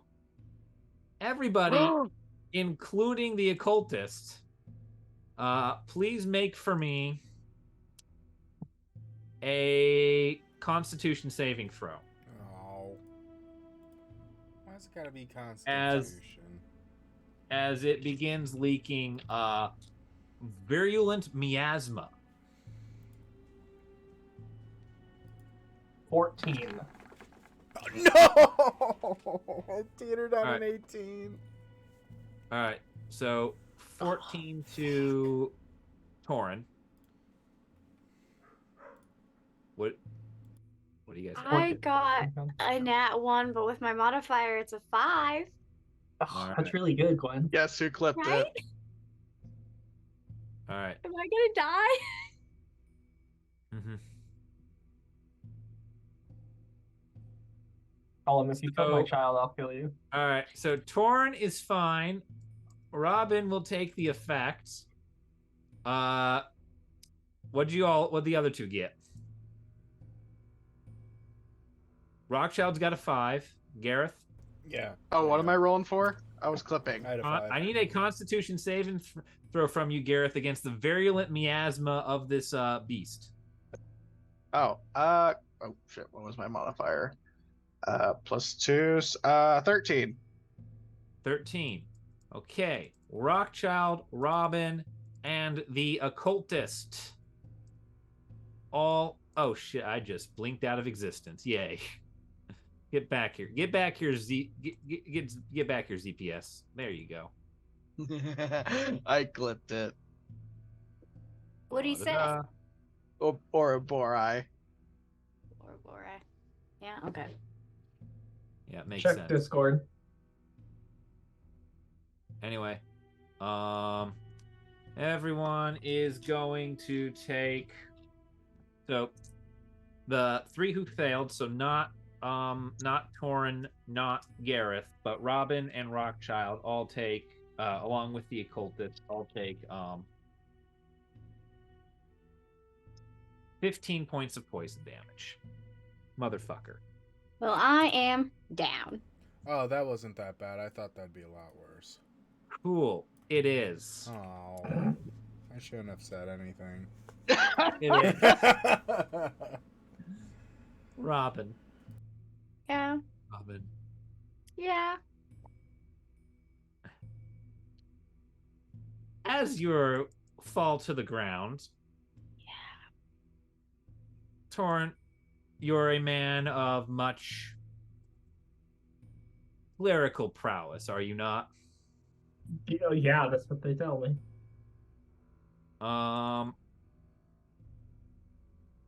Robin's body is in danger of turning as they lie convulsing on the ground. Oh, that's great. Should Robin die, they will return as a zombie. This you know. So not much different than their normal state of being. All right, fuck off. Gareth, it's your turn. I use Spare the Dying. Smack. On Robin. Cool.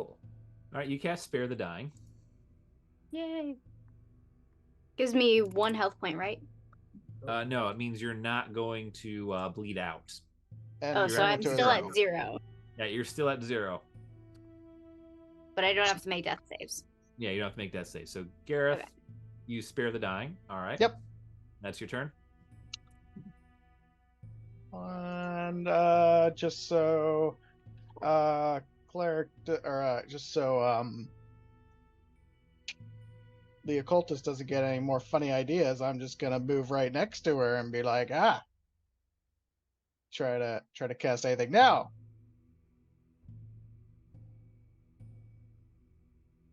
Cause I'm right here. All your shit's ranged. All right. Get bonked. Yeah. All right. Yeah. We got Warlock v Warlock right here. Rockchild, what you got for us? Smack 'em, Rock. Smack 'em with the guitar. Oh, I have been waiting for this moment all my life. I will take my rapier and I will use it against the green guy, and I will slash a Zorro type Z into his chest, hopefully. Oh my Alright. god. Roll to hit. 17. Hits. Yes. Give me damage. 8. 8. Well, in case you didn't notice, the shield generator is still up. Oh. Barely makes it through that one. Dang it. Alright, Did- and then with my bonus action, I will cast Mass Healing Word as I help give hit points to the party. All right. All right, roll the cast that because that's a bonus action spell. Yep, so that is 5 points to everyone. So there you go. No dead Robins yet. Yay! Robin gets healing. Robin gets 5 hit points. That's gonna go so This is well. no place to die, samurai. Did Yeah. Did Gareth go right before Justin? Yep. Yeah, sorry, I did Rock and Gareth out of order. My bad. Oh, oops. It does. It's supposed to go Rock, Gareth, Torren, not Gareth. I didn't want to question it in case I wasn't paying attention. No, Okay. no, it's right. Your eyes right. I have your initiatives written down on a sheet, and just there was an old one that wasn't properly marked out all the way. So It yeah. said it basically it starts off Rock, Gareth, Torren, and the other one goes Gareth, Rock, Torren. I just read the wrong one. So Torren, you're up. Okay, cool. I'm going to first bonus action. Try to bonus action attack. It's not even a. Is it a bonus action? Hold on. It's a bonus action to use your spiritual weapon. You guys spell. But is it a bonus action to? As a bonus action on your turn, you can move the weapon and then attack, Yes. which is not an action. No, it's still a bonus action to use the spiritual weapon. Yes. Okay. So bonus action to use the spiritual weapon.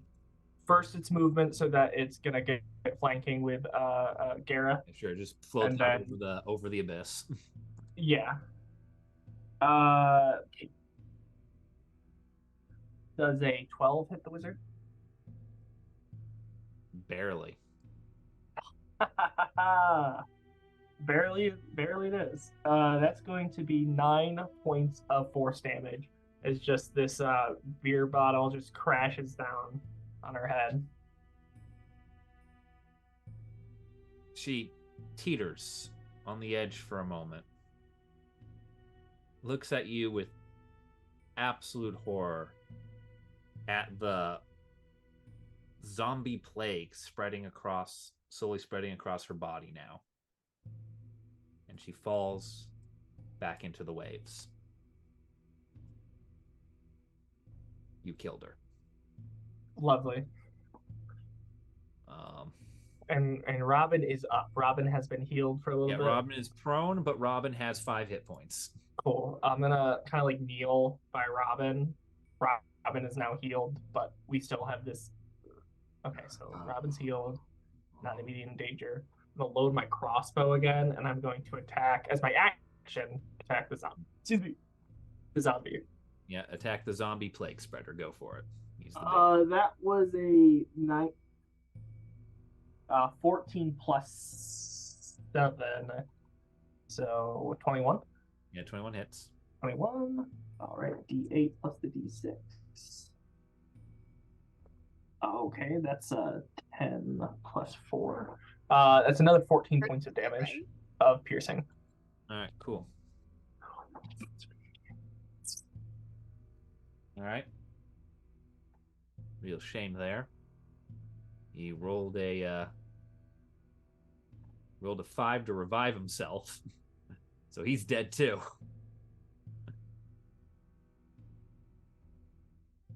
Congratulations. You guys won. Yay!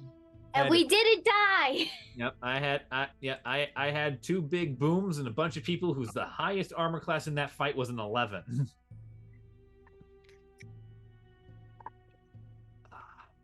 Congratulations, you have made it.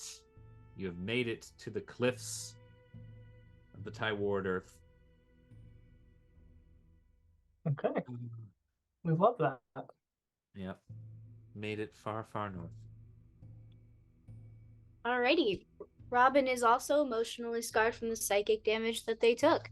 Again, just furthering their descent into madness. Don't worry, child. That's what therapy's for. All right. I'm There's gonna therapy on the island. There probably is. Alrighty, group huddle really quick. Give me 10 minutes. What are you gonna do? I'm going to heal you all. So I'm going to Brilliant. 10 minutes cast prayer of healing. All right. Oh, it rolled it for me. That is 11 points of healing to everyone. Cool, Sure. full health. Point of order. As you are spending this time casting the prayer of healing, I believe everyone has a halfway decent passive perception except Rockchild. Yeah. And even he notices Oh shit. in the distance. Was that gate to the Tower of Tirth always open? I don't know. My bad. Da. Oh no! What What would the you all like to do? cliffhanger? You do complete the prayer, but you do notice. Oh, it is far away. It'd probably be near the edge of the shatter spells hearing, but it would have noticed. I'm going to take this time to implement Plan C with Rune. And wait, how much time do we have? Do we have like 5 minutes? You spend 10 minutes with the prayer of healing, which just requires that you stand near Torren while Torren goes, and the Lord Keramikos raises up. Okay, cool. I'm going to spend that 10 minutes while he's doing that prayer to, on a sheet of paper, because I have that as a scholar, Naturally. write down all the information we have currently gathered about the blackening and Keramikos and everything. All right. Also asking party members stuff so that they can put their information down there as I attach it to Rune and send him off to go find Sturge and the Green Devil and everything, as that was like, you can come find me again. You know how to find me. You're my familiar. But we need to get this information out there. And his plan is to figure out where they're going, get a copy of a map if they can, so that we can convene on their journey or meet them at the destination that they're going to help them with the blackening situation. So with writing down the details, I would like Robin to please roll history with advantage. Okay. And Gareth and Rockchild, since you're not consumed by spending the time, ensuring the prayer works, can you both roll history checks, just straight history, as you are asked to help with this. 13. Ooh, 15. We still get to add our proficiency, right? Oh no, wait, sorry, Yeah, that's a 16. My bad. You're rolling a just roll history. You roll with advantage. You get to roll a second one and take the higher die. Okay. That's Cool. So I got a natural 20 with the higher die. Thank goodness, because I had 12 as the other one. So yeah. Okay. So I was gonna say, just given the roles that they were going there, it's a fairly comprehensive and coherent list of what's happened. You actually managed to craft like a narrative with a goal out of this. You leave nothing out. The handwriting is in like font 6, but you get the job done. Everything on the piece of paper. Let it dry properly. No smudges. Yeah. And you send Rune on his way. Yeah. Just because I can do the find familiar thing, I can do other stuff to like do it, but I feel like I might die. Yep. 12 minutes later, smash cut to Theon Greyjoy with the Stark army outside the towers of the fray. Yeah. It was like, I have 16 points for health. Yep. So I feel like this is gonna be my last episode. Oh yeah. Oh, it nearly was. It nearly was. Because those plague spreaders are no small amount of business. Like I'm like, oh shit, this might actually kill people. But yes, you have attained victory. You've healed yourselves. You sent the message. What would you all like to do looking over the Islet of Dearth from the top of the Tywardearth? I am concerned that the gate is now open, and it's kind of like, huh, maybe we should move.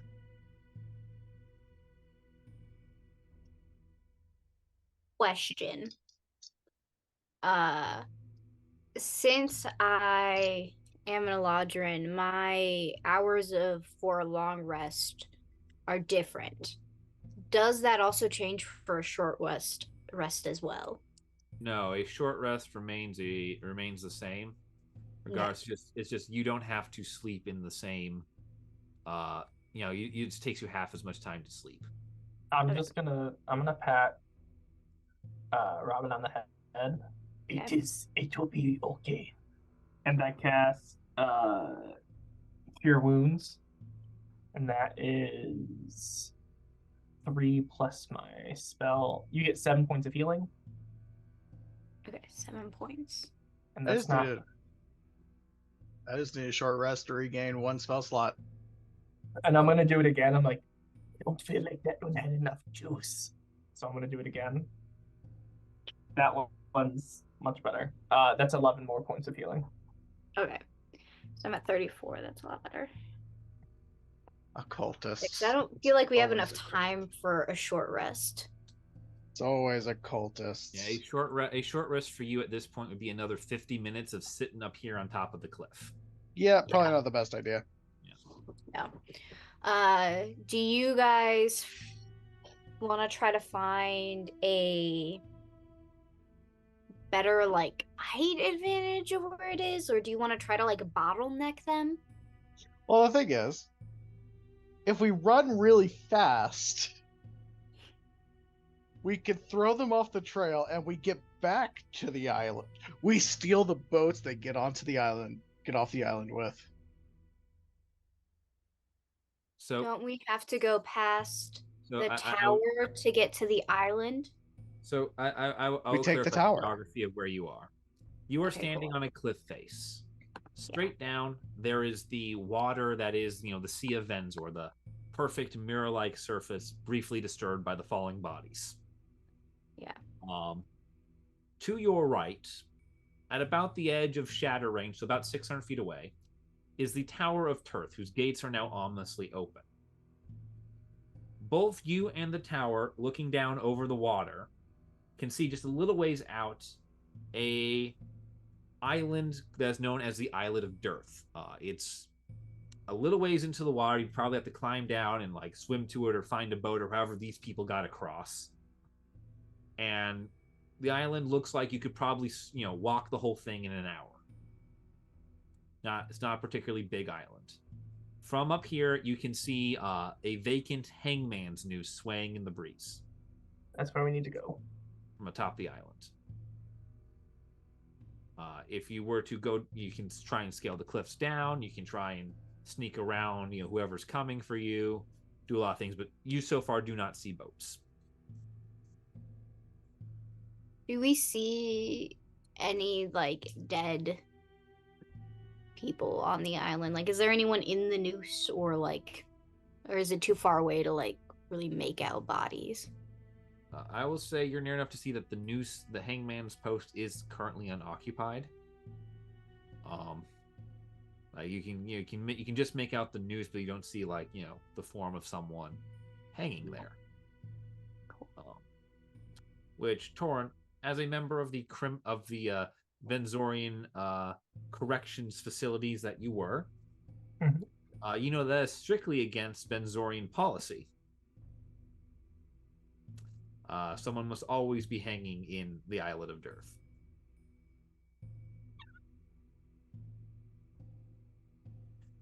In fact, a number of the more cruel guards would often joke about picking someone from the general pop of the prison at random and hanging them out there in order to make sure that whenever the bodies were about to disintegrate. Fun times. Fun times at Venzor. Okay. Well, we already know that zombies are in the water because we had them climb up the cliffs and then we just sent someone who was turning into a zombie off the cliffs. So I don't know if it's the best decision to like scale the cliffs and try to swim in the water. How many spell slots do I have left? You definitely watched one of that freaking Harry Potter movie, didn't you? I'm a Harry Potter nerd. You've seen my living room. Yeah, well, Cullum specifically. He did the whole first lich thing. I don't know. I'm not a huge Harry Potter fan. What is it? It's they're on the water, and then there's all the undead in the water, and then Dumbledore's got a drink from the cup. Yeah, and in the cavern, but I feel like this is more of like a Pirates of the Caribbean situation. So the zombies walking under the water. There's bad things in the water. Okay, so where are we gonna go? Like, there's no like structures. Are there any like boats or any like docks or anything around? Like, we're on a cliffside. Glancing. Do you see anything? Roll perception check to sort of scan the waterline. That's gonna be a dirty 20. Okay. Looking down, you're on a cliff looking down. You can, make out the water below you. It's very mirror-like. And for once, this actually plays into your favor. As from the mirror-likeness of the water, you can kind of see it reflects the cliffs. So you can see there's a part of the cliffs about where you're at where the cliff doesn't go straight into the water, but rather has been undercut by the water, indicating perhaps the presence of an alcove or small cavern, say big enough to hide rowboats. A sea cave. Okay. Not, you don't know how big it is or if there's anything down there, but you gather that like that would probably be more efficient than like, doing the 500-meter swim from, the islet up to the cliff and then free scaling the cliff. Like, give yourself some point of rest here, triathletes. All right. I think I found a place that may hide some rowboats. All right, let's go down. And yes. I do have the spell conjure creatures, so I might be able to conjure a creature that can help us swim across over to the island if we don't find rowboats in that alcove. Okay. Potentially. All right, and also because you are not very strong, I'm going to pat you on the head and cast guidance. Yeah. All right. Cast guidance. All right. The Knaves will now begin, I presume, to scale the cliffs. Yep. Attempt to scale. All right. As you begin your descent down, I would like a call out. Even odds from. I will say from Robin. Let's go odds. Okay.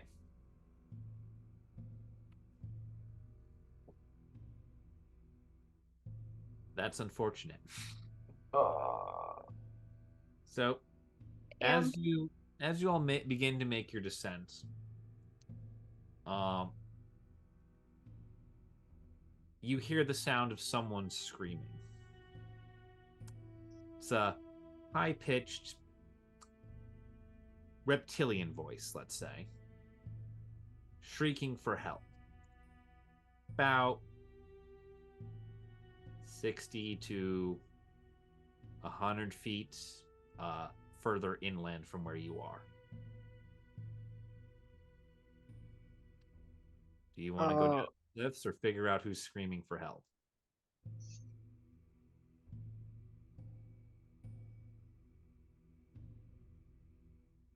Who do we know that might be screaming for help, just in case? If it's that fucking dipshit. It does not sound like Wesley. It doesn't sound like Wesley. No, it's not reptilian. Wesley was human. This is more reptilian. Is it possible that it's a siren or a harpy? Well, it's screaming for help, but it's not. Yeah, it's not coming from the direction. Disguising its voice to be more humanoid. And where's it coming from? Like, we're scaling the cliffs. It's about down? 60 or so feet inland. So, like, if this way is off the cliff into the sea, the screams are coming from like somewhere up there. All right, I'm gonna climb back up, and just poke my head out. Do I see anyone? Tywardearth is pretty rocky. You don't, but you can hear that it's coming. Little ways. It's a little ways off. Probably a round or two if you were to run. God damn it! All right, back All up the cliffs. All right, I'm gonna go. I don't think it's the best decision. We know that the gates opened, which we know that there's gonna be undead crawling, and that person's there's probably... other people like here in this wasteland, basically. All right. So I feel like we're just gonna get distracted by trying to save them when we need to get to the island. All right, very persuasive. Back down we go. But And it could also be my fault that they're being attacked by zombies anyway. Well, yeah. Okay, here. I'll do this in character. I understand you feel very responsible, Gareth. It's technically all of our faults. We're very loud in fighting.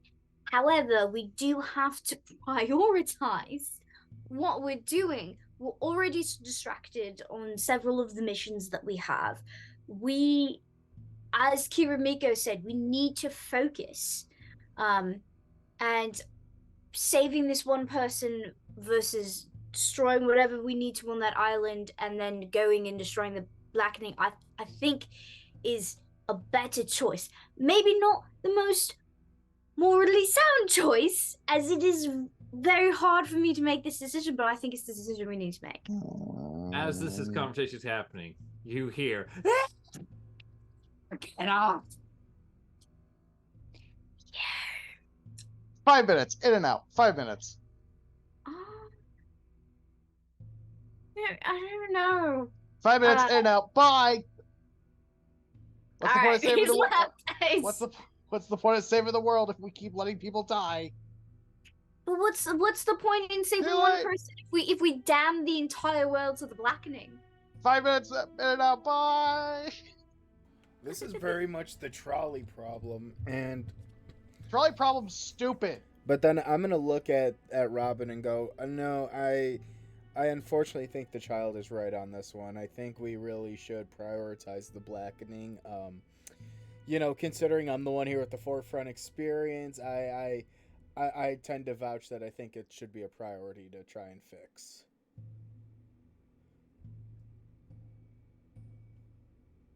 All right. Are you still gonna leave, Gareth? Trolley problem's dumb, and it's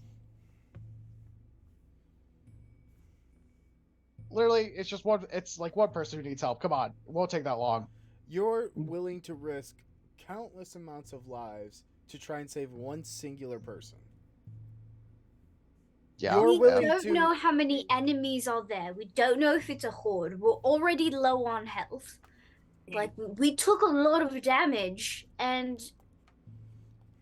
we need to. We're already on a side quest of a side quest. Yeah, I think this is the one time we turn our backs and continue on.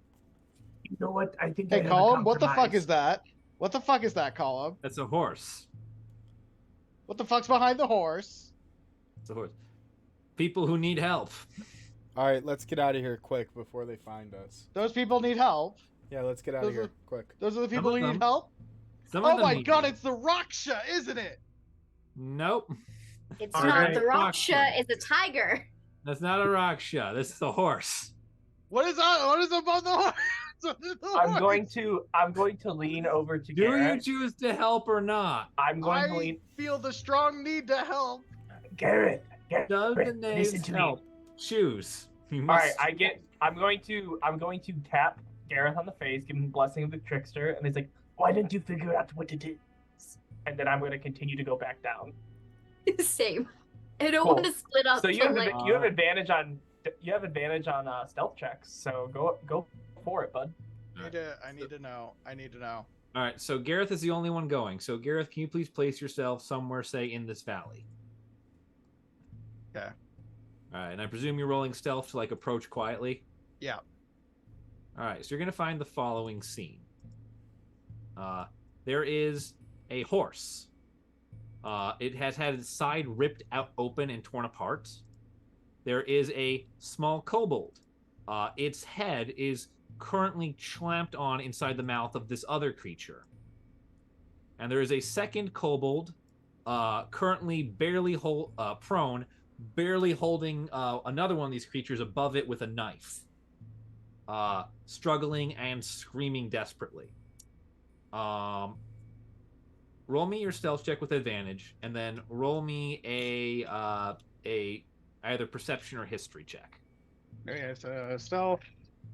Ooh. Well, I got double 16.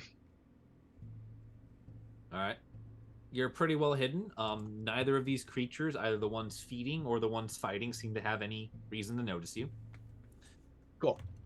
And what did you get for a, say, either perception or history? I'm gonna go with. Wait, did you say history? Yep. Oh, well, I have better perception. Yeah. Let's see. That is. Where are you? +3. So that is a 15. 15. Okay. So you're looking over the scene and you notice the kobolds and the horse are all in uniform. These appear to be members of the Black Chain. The quasi-legitimate work camp group that a number of you were sentenced to join. They appear to be fighting some sort of undead Franken abominations, almost crude versions of the golems you were fighting in the basement of Ailish Manor. One is very dead. The other is slowly struggling, but like you can see it's losing to fatigue. Will you help the Cavalry Riders? So the Black Chain's not like necessarily bad, right? No, it's sort of it's like it's government funded, independent, mercenary group out here whose job is to basically protect the bay. And they're not associated with the tower at all, right? No, they're not. Their job is to control the west anchor of the Black Chain, which is the giant sea chain that blocks off the Bay of Black in times of war. So it's a military garrison that also takes prisoners as workforce. You were supposed to be serving your time with them. True, but on paper we're dead. So yeah, and Gareth, if they realize that we aren't dead, then we could be. You're not there. He must make these decisions on his own. He's a kobold. Let's make this decision. What is the quickest way to get my party members' attention? We're descending down currently. Yep. Oh, that hit him too, wouldn't it? We've already decided not to help. Yeah, this is Gareth Adventure. We're not going to be around to assist. Yeah. So what? Oh, that what makes this makes this easier then. Perfect. What will you do, Gareth? You have one potential ally on the field. Yeah, that's all I need. All right. So what are you doing as 45. as you must come to a decision as the fighting continues? Right. Oops, say that. How close can I get before before this thing notices me? It is pretty heavily the one that's chewing on the corpse. Yeah. No, the one that's fighting with this guy. One that's fighting's pretty heavily engaged. I'd say you probably have a round of being about of like moving about here before either of them would take note of you. So probably about right here then. Yeah. Yep. Perfect. Do I get any bonuses for a sneak attack? You get to attack with advantage because you technically have a surprise round. Because this isn't sneak attack, this is ambush. Perfect. I love a good ambush. I had a whole party defeated. Is a rogue ability that gives you an extra d6. Cool. All right. Eldritch Blast. All right, Eldritch Blast. You roll with advantage. All right. And it's going to be both hits. So since I'm doing advantage for both, I'm just going to roll one at a time. Yep. All right. Yep. So, and they're both going at the same guy? Yep. All right. Oh, perfect. Good thing I rolled with advantage. All right. So 19 total. That hits. For the first one. And then for the second one. Oof. Nat 20. All right. So roll damage for the first one and then roll damage for the crit. Okay. So that is just 1d10. Yeah, because I only get. Yeah. All right. So 1d10. Okay. So 8 for the first one. All right. And then crit is what again? Double dice. Double dice. 0 is a 10, right? Yep. Okay, so 16. The creature explodes in a death burst. The prone kobold rider fails, taking another 6 points of necrotic damage as the Mauta experiment detonates on top of him. You destroy the first one off the creature. It just explodes, intestines, body parts, head, all go flying every which way. Cool. Kobold rider remains prone, just like, ha. All right, we're gonna take us. They'll take us to a normal order unless you like to move. Oh yeah, I want to run up to him and be like, "You right?" He's pretty freaked out, not really. Like he's like rolls over and looks at like his partner, whose head is currently his skull is currently being crunched by the monster. All right, don't pay any attention to that. You good? He appears to be mostly fine. He's taken some damage. He has, generalized bruises from being thrown from his horse and some claw marks as the thing was trying to rake his face. But for the most part, he seems mostly healthy. Like he's got most of his health to him. Cool. Can I help him up? Sure. Cool. I'll use the 8 action so he doesn't take any of his movement to get up on his turn. Cool. All right, I'm gonna run this. I'm gonna say Kobold Rider goes next. He's gonna try and fight the other creature that's eaten his friends.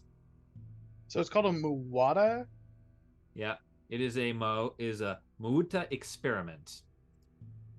What experiment? Mauta. Yeah. So he's gonna fire his sling. That'll just barely hit. And you see the rock impacts the side of the creature's head and does a few points of bludgeoning damage. All right, that'll be his turn. Then we'll come to creature. Creature's going to drop its thing. It's going to charge into the group. And it is going to attempt to claw. It's going to attempt to claw the rider. It rakes its claws across him, dealing 8 points of slashing. That really hurts. Gareth, it's your turn. Cool.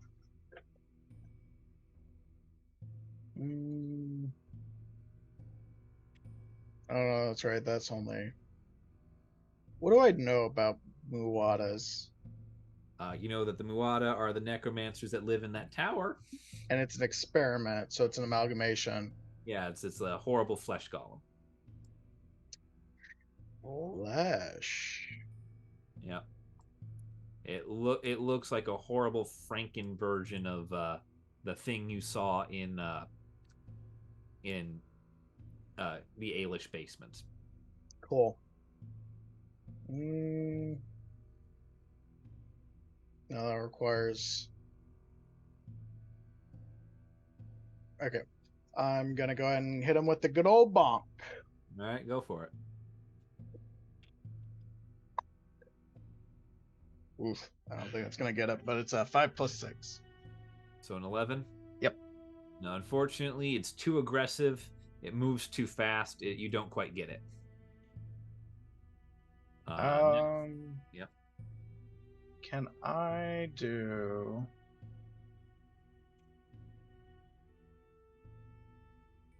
Oh, I didn't realize. Oh no, that wasn't a melee attack. Never mind. I'm good. Yeah, I'm good. All right, you're good. Yep. All right. Kobold gets pack tactics, so advantage. That's definitely gonna hit. See, switches into his club. Deal. If I can. Ooh, to deal another 6 points of damage.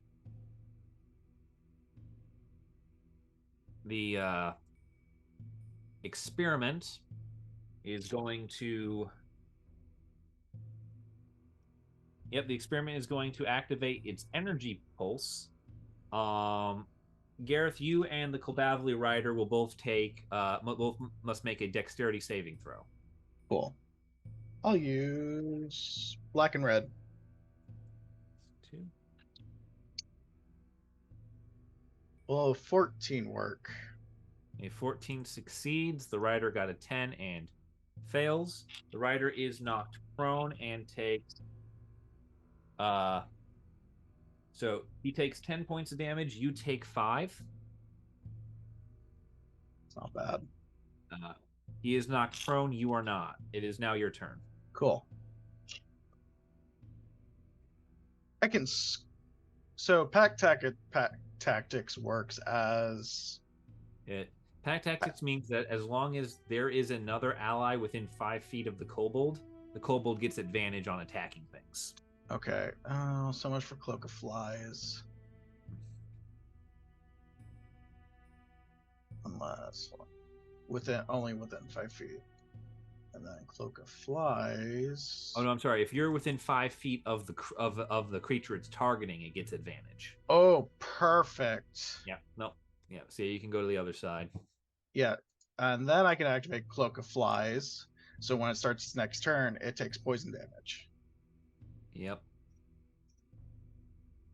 Perfect. All right. There's no save on Cloak of Flies, is there? No. Yep.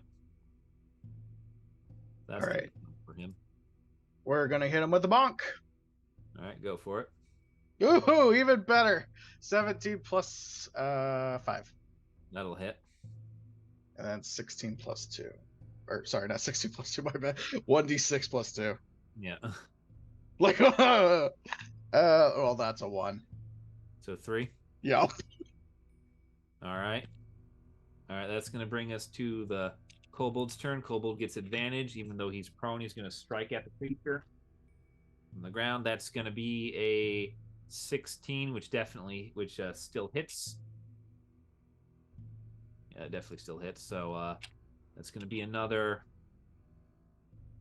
That's going to be another 3 points from him. It's now the creature's turn. Wucha. Cloak of Flies deals what? I believe it's 5 points of poison damage. I have it marked real quick. Deals poison, right? Yeah. The experiment is immune to poison damage. Shit. Let me double. I'm almost certain it's poison damage, but I'll double check. Just go ahead and continue. Yeah, all right. So Retreat is immune. It's gonna swipe at you with one of its claws. That misses. It's a 7 to hit.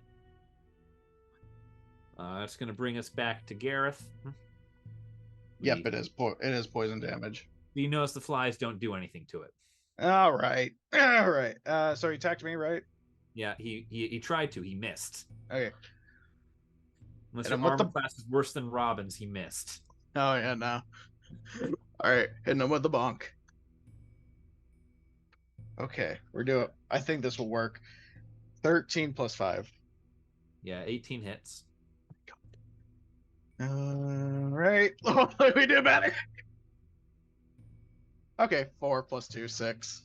6. All right, that's exactly what you needed. Ooh.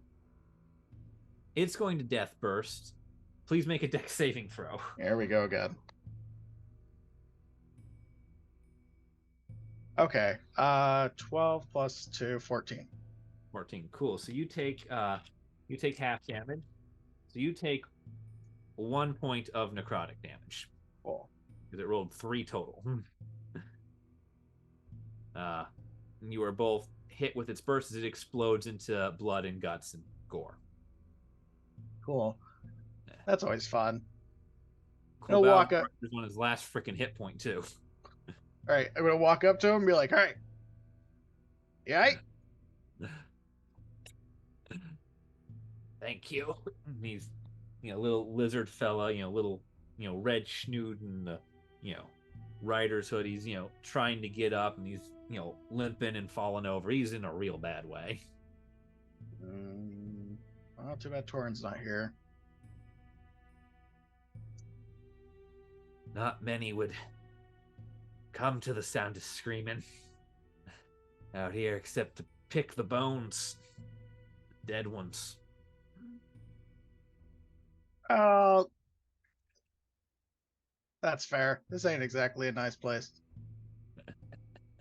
Yeah. You all right? All right. So, what were you doing out here?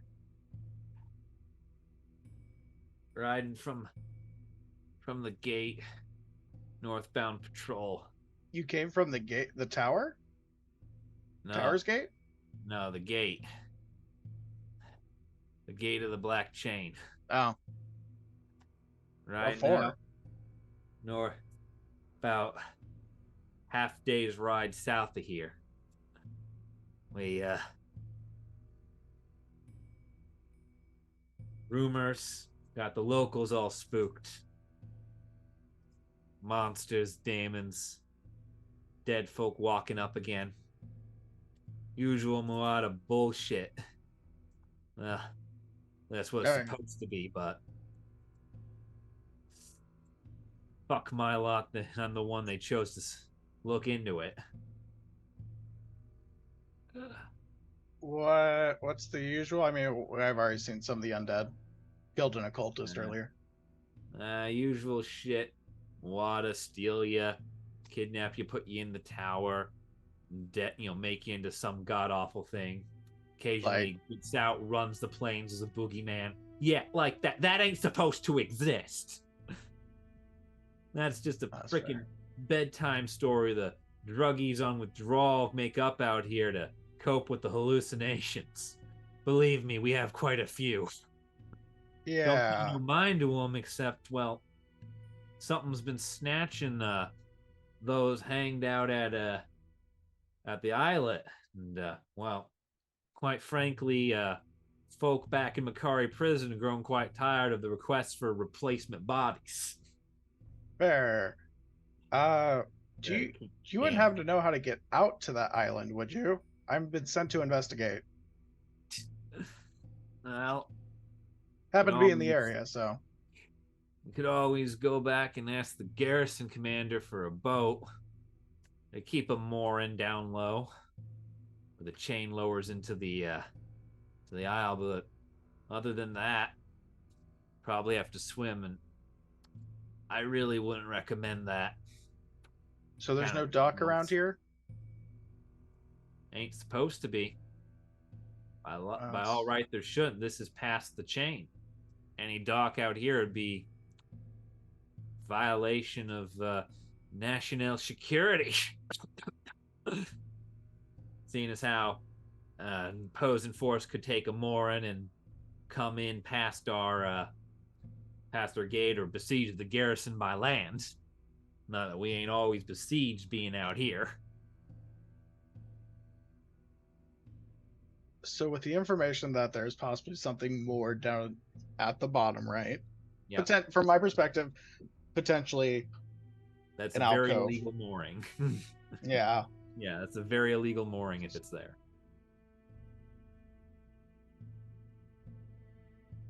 Okay. So he was out here doing scouting work, right? That's what I'm gathering. That's He's what I'm out there gathering. doing scouting work, yeah. He's gonna Okay. look and go, I don't suppose you have any idea what the hell the thunder was before. Ain't no cloud in the damn sky. No. But turned us northward and probably turned us into these things. Just to like the good remains, there's not even enough to like assemble evidence that there even was a creature here. Oh yeah, so I guess it was kind of my fault. Yeah. Oops. I corrected it. Kinda. Well, I'm out here investigating. I can investigate the thunder. But also, I think I might have a lead. So I will be investigating, catch up with my crew. But I suggest you have a few more patrols out here looking along the cliff edge. Oh, we're coming out in force if we ever come out again. Yeah. That right there is a fucking lieutenant. He points to the other kobold.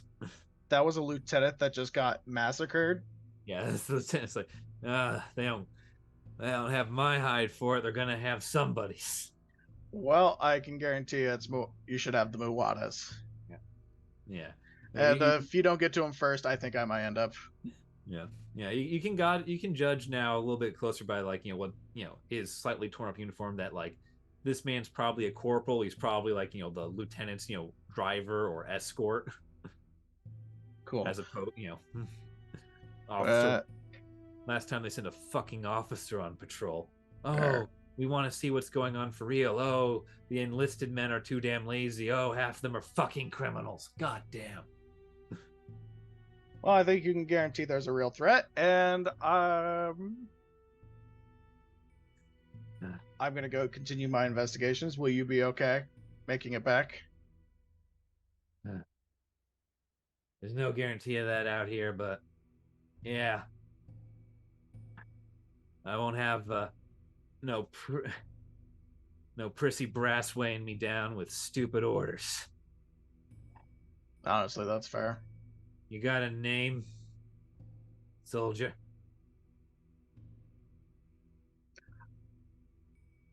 I'm gonna give him. Well, shit. Are you gonna give him a legitimate designation? Because he does it. He's got to report back who saved him. That's true. What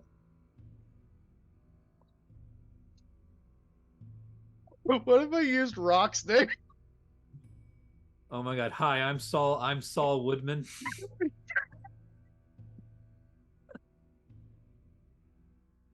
Just call me Saul.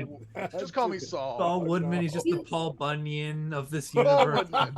You should do your Dragon Slayer name. You don't have to say Gareth Gareth, but you Dragonbones. can see like I'm like the Dragon Slayer Knight or something like Gareth that. Dragonbones. I like the Saul Woodman. I think I'm gonna go with Saul Woodman. I think that's what. Call me Saul. Saul Woodman. You must Better be call that great Saul. lawyer I heard from the big city. Oh. I have a lot of professions. I Yeah. kind of dabble a little bit, but unfortunately, medicine isn't one of my hobbies yet. Well, nice to meet you, Saul. Corporal Rolsk, and that was Lieutenant Dalta. You've got to be fucking kidding me. What? Are those character? Wait a minute. Aren't those character names from? Fuck. Is it Starship Troopers? I don't know. You tell me. God damn it.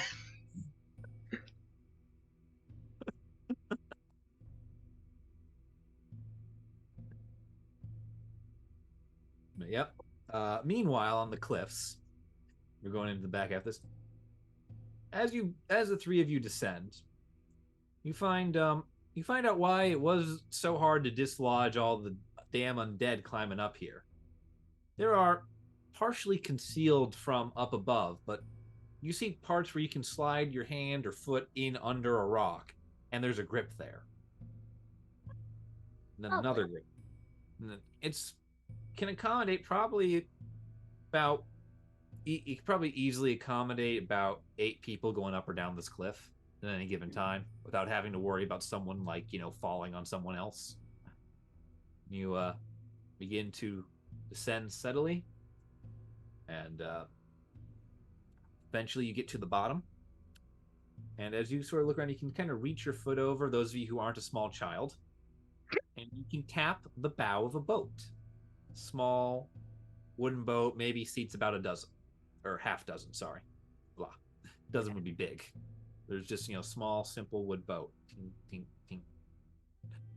Little tarp on it. But yeah, you guys can probably slide yourself monkey style, slide your legs into the boat while holding on to the lowest grip. How far is the boat away from the water? Boat's floating in the water. Boat's floating in the water. Okay. It's been moored to the inside of this cliff, and you can kind of from standing in the boat, you can kind of reach out and grab the lowest handholds, and from the lowest handholds, you can kind of swing your legs under and get a foot into the boat, and from there help each other in. Okay, yeah, we'll go ahead and do that. Yeah. It's takes a bit. You're able to assess the moorings, the boat.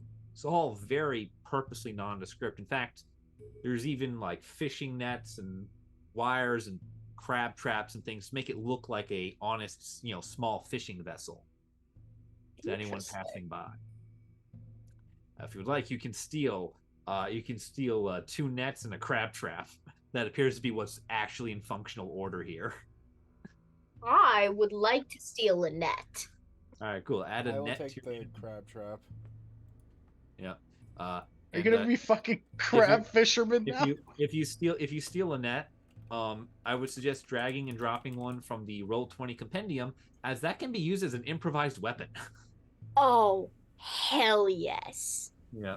Has a thrown range of I think 10 feet, and it grapples whoever it hits. I love it. Brilliant.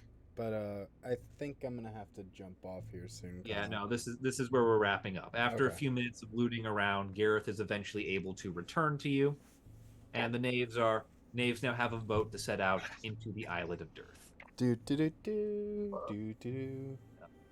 And with that, we will be signing off until next time.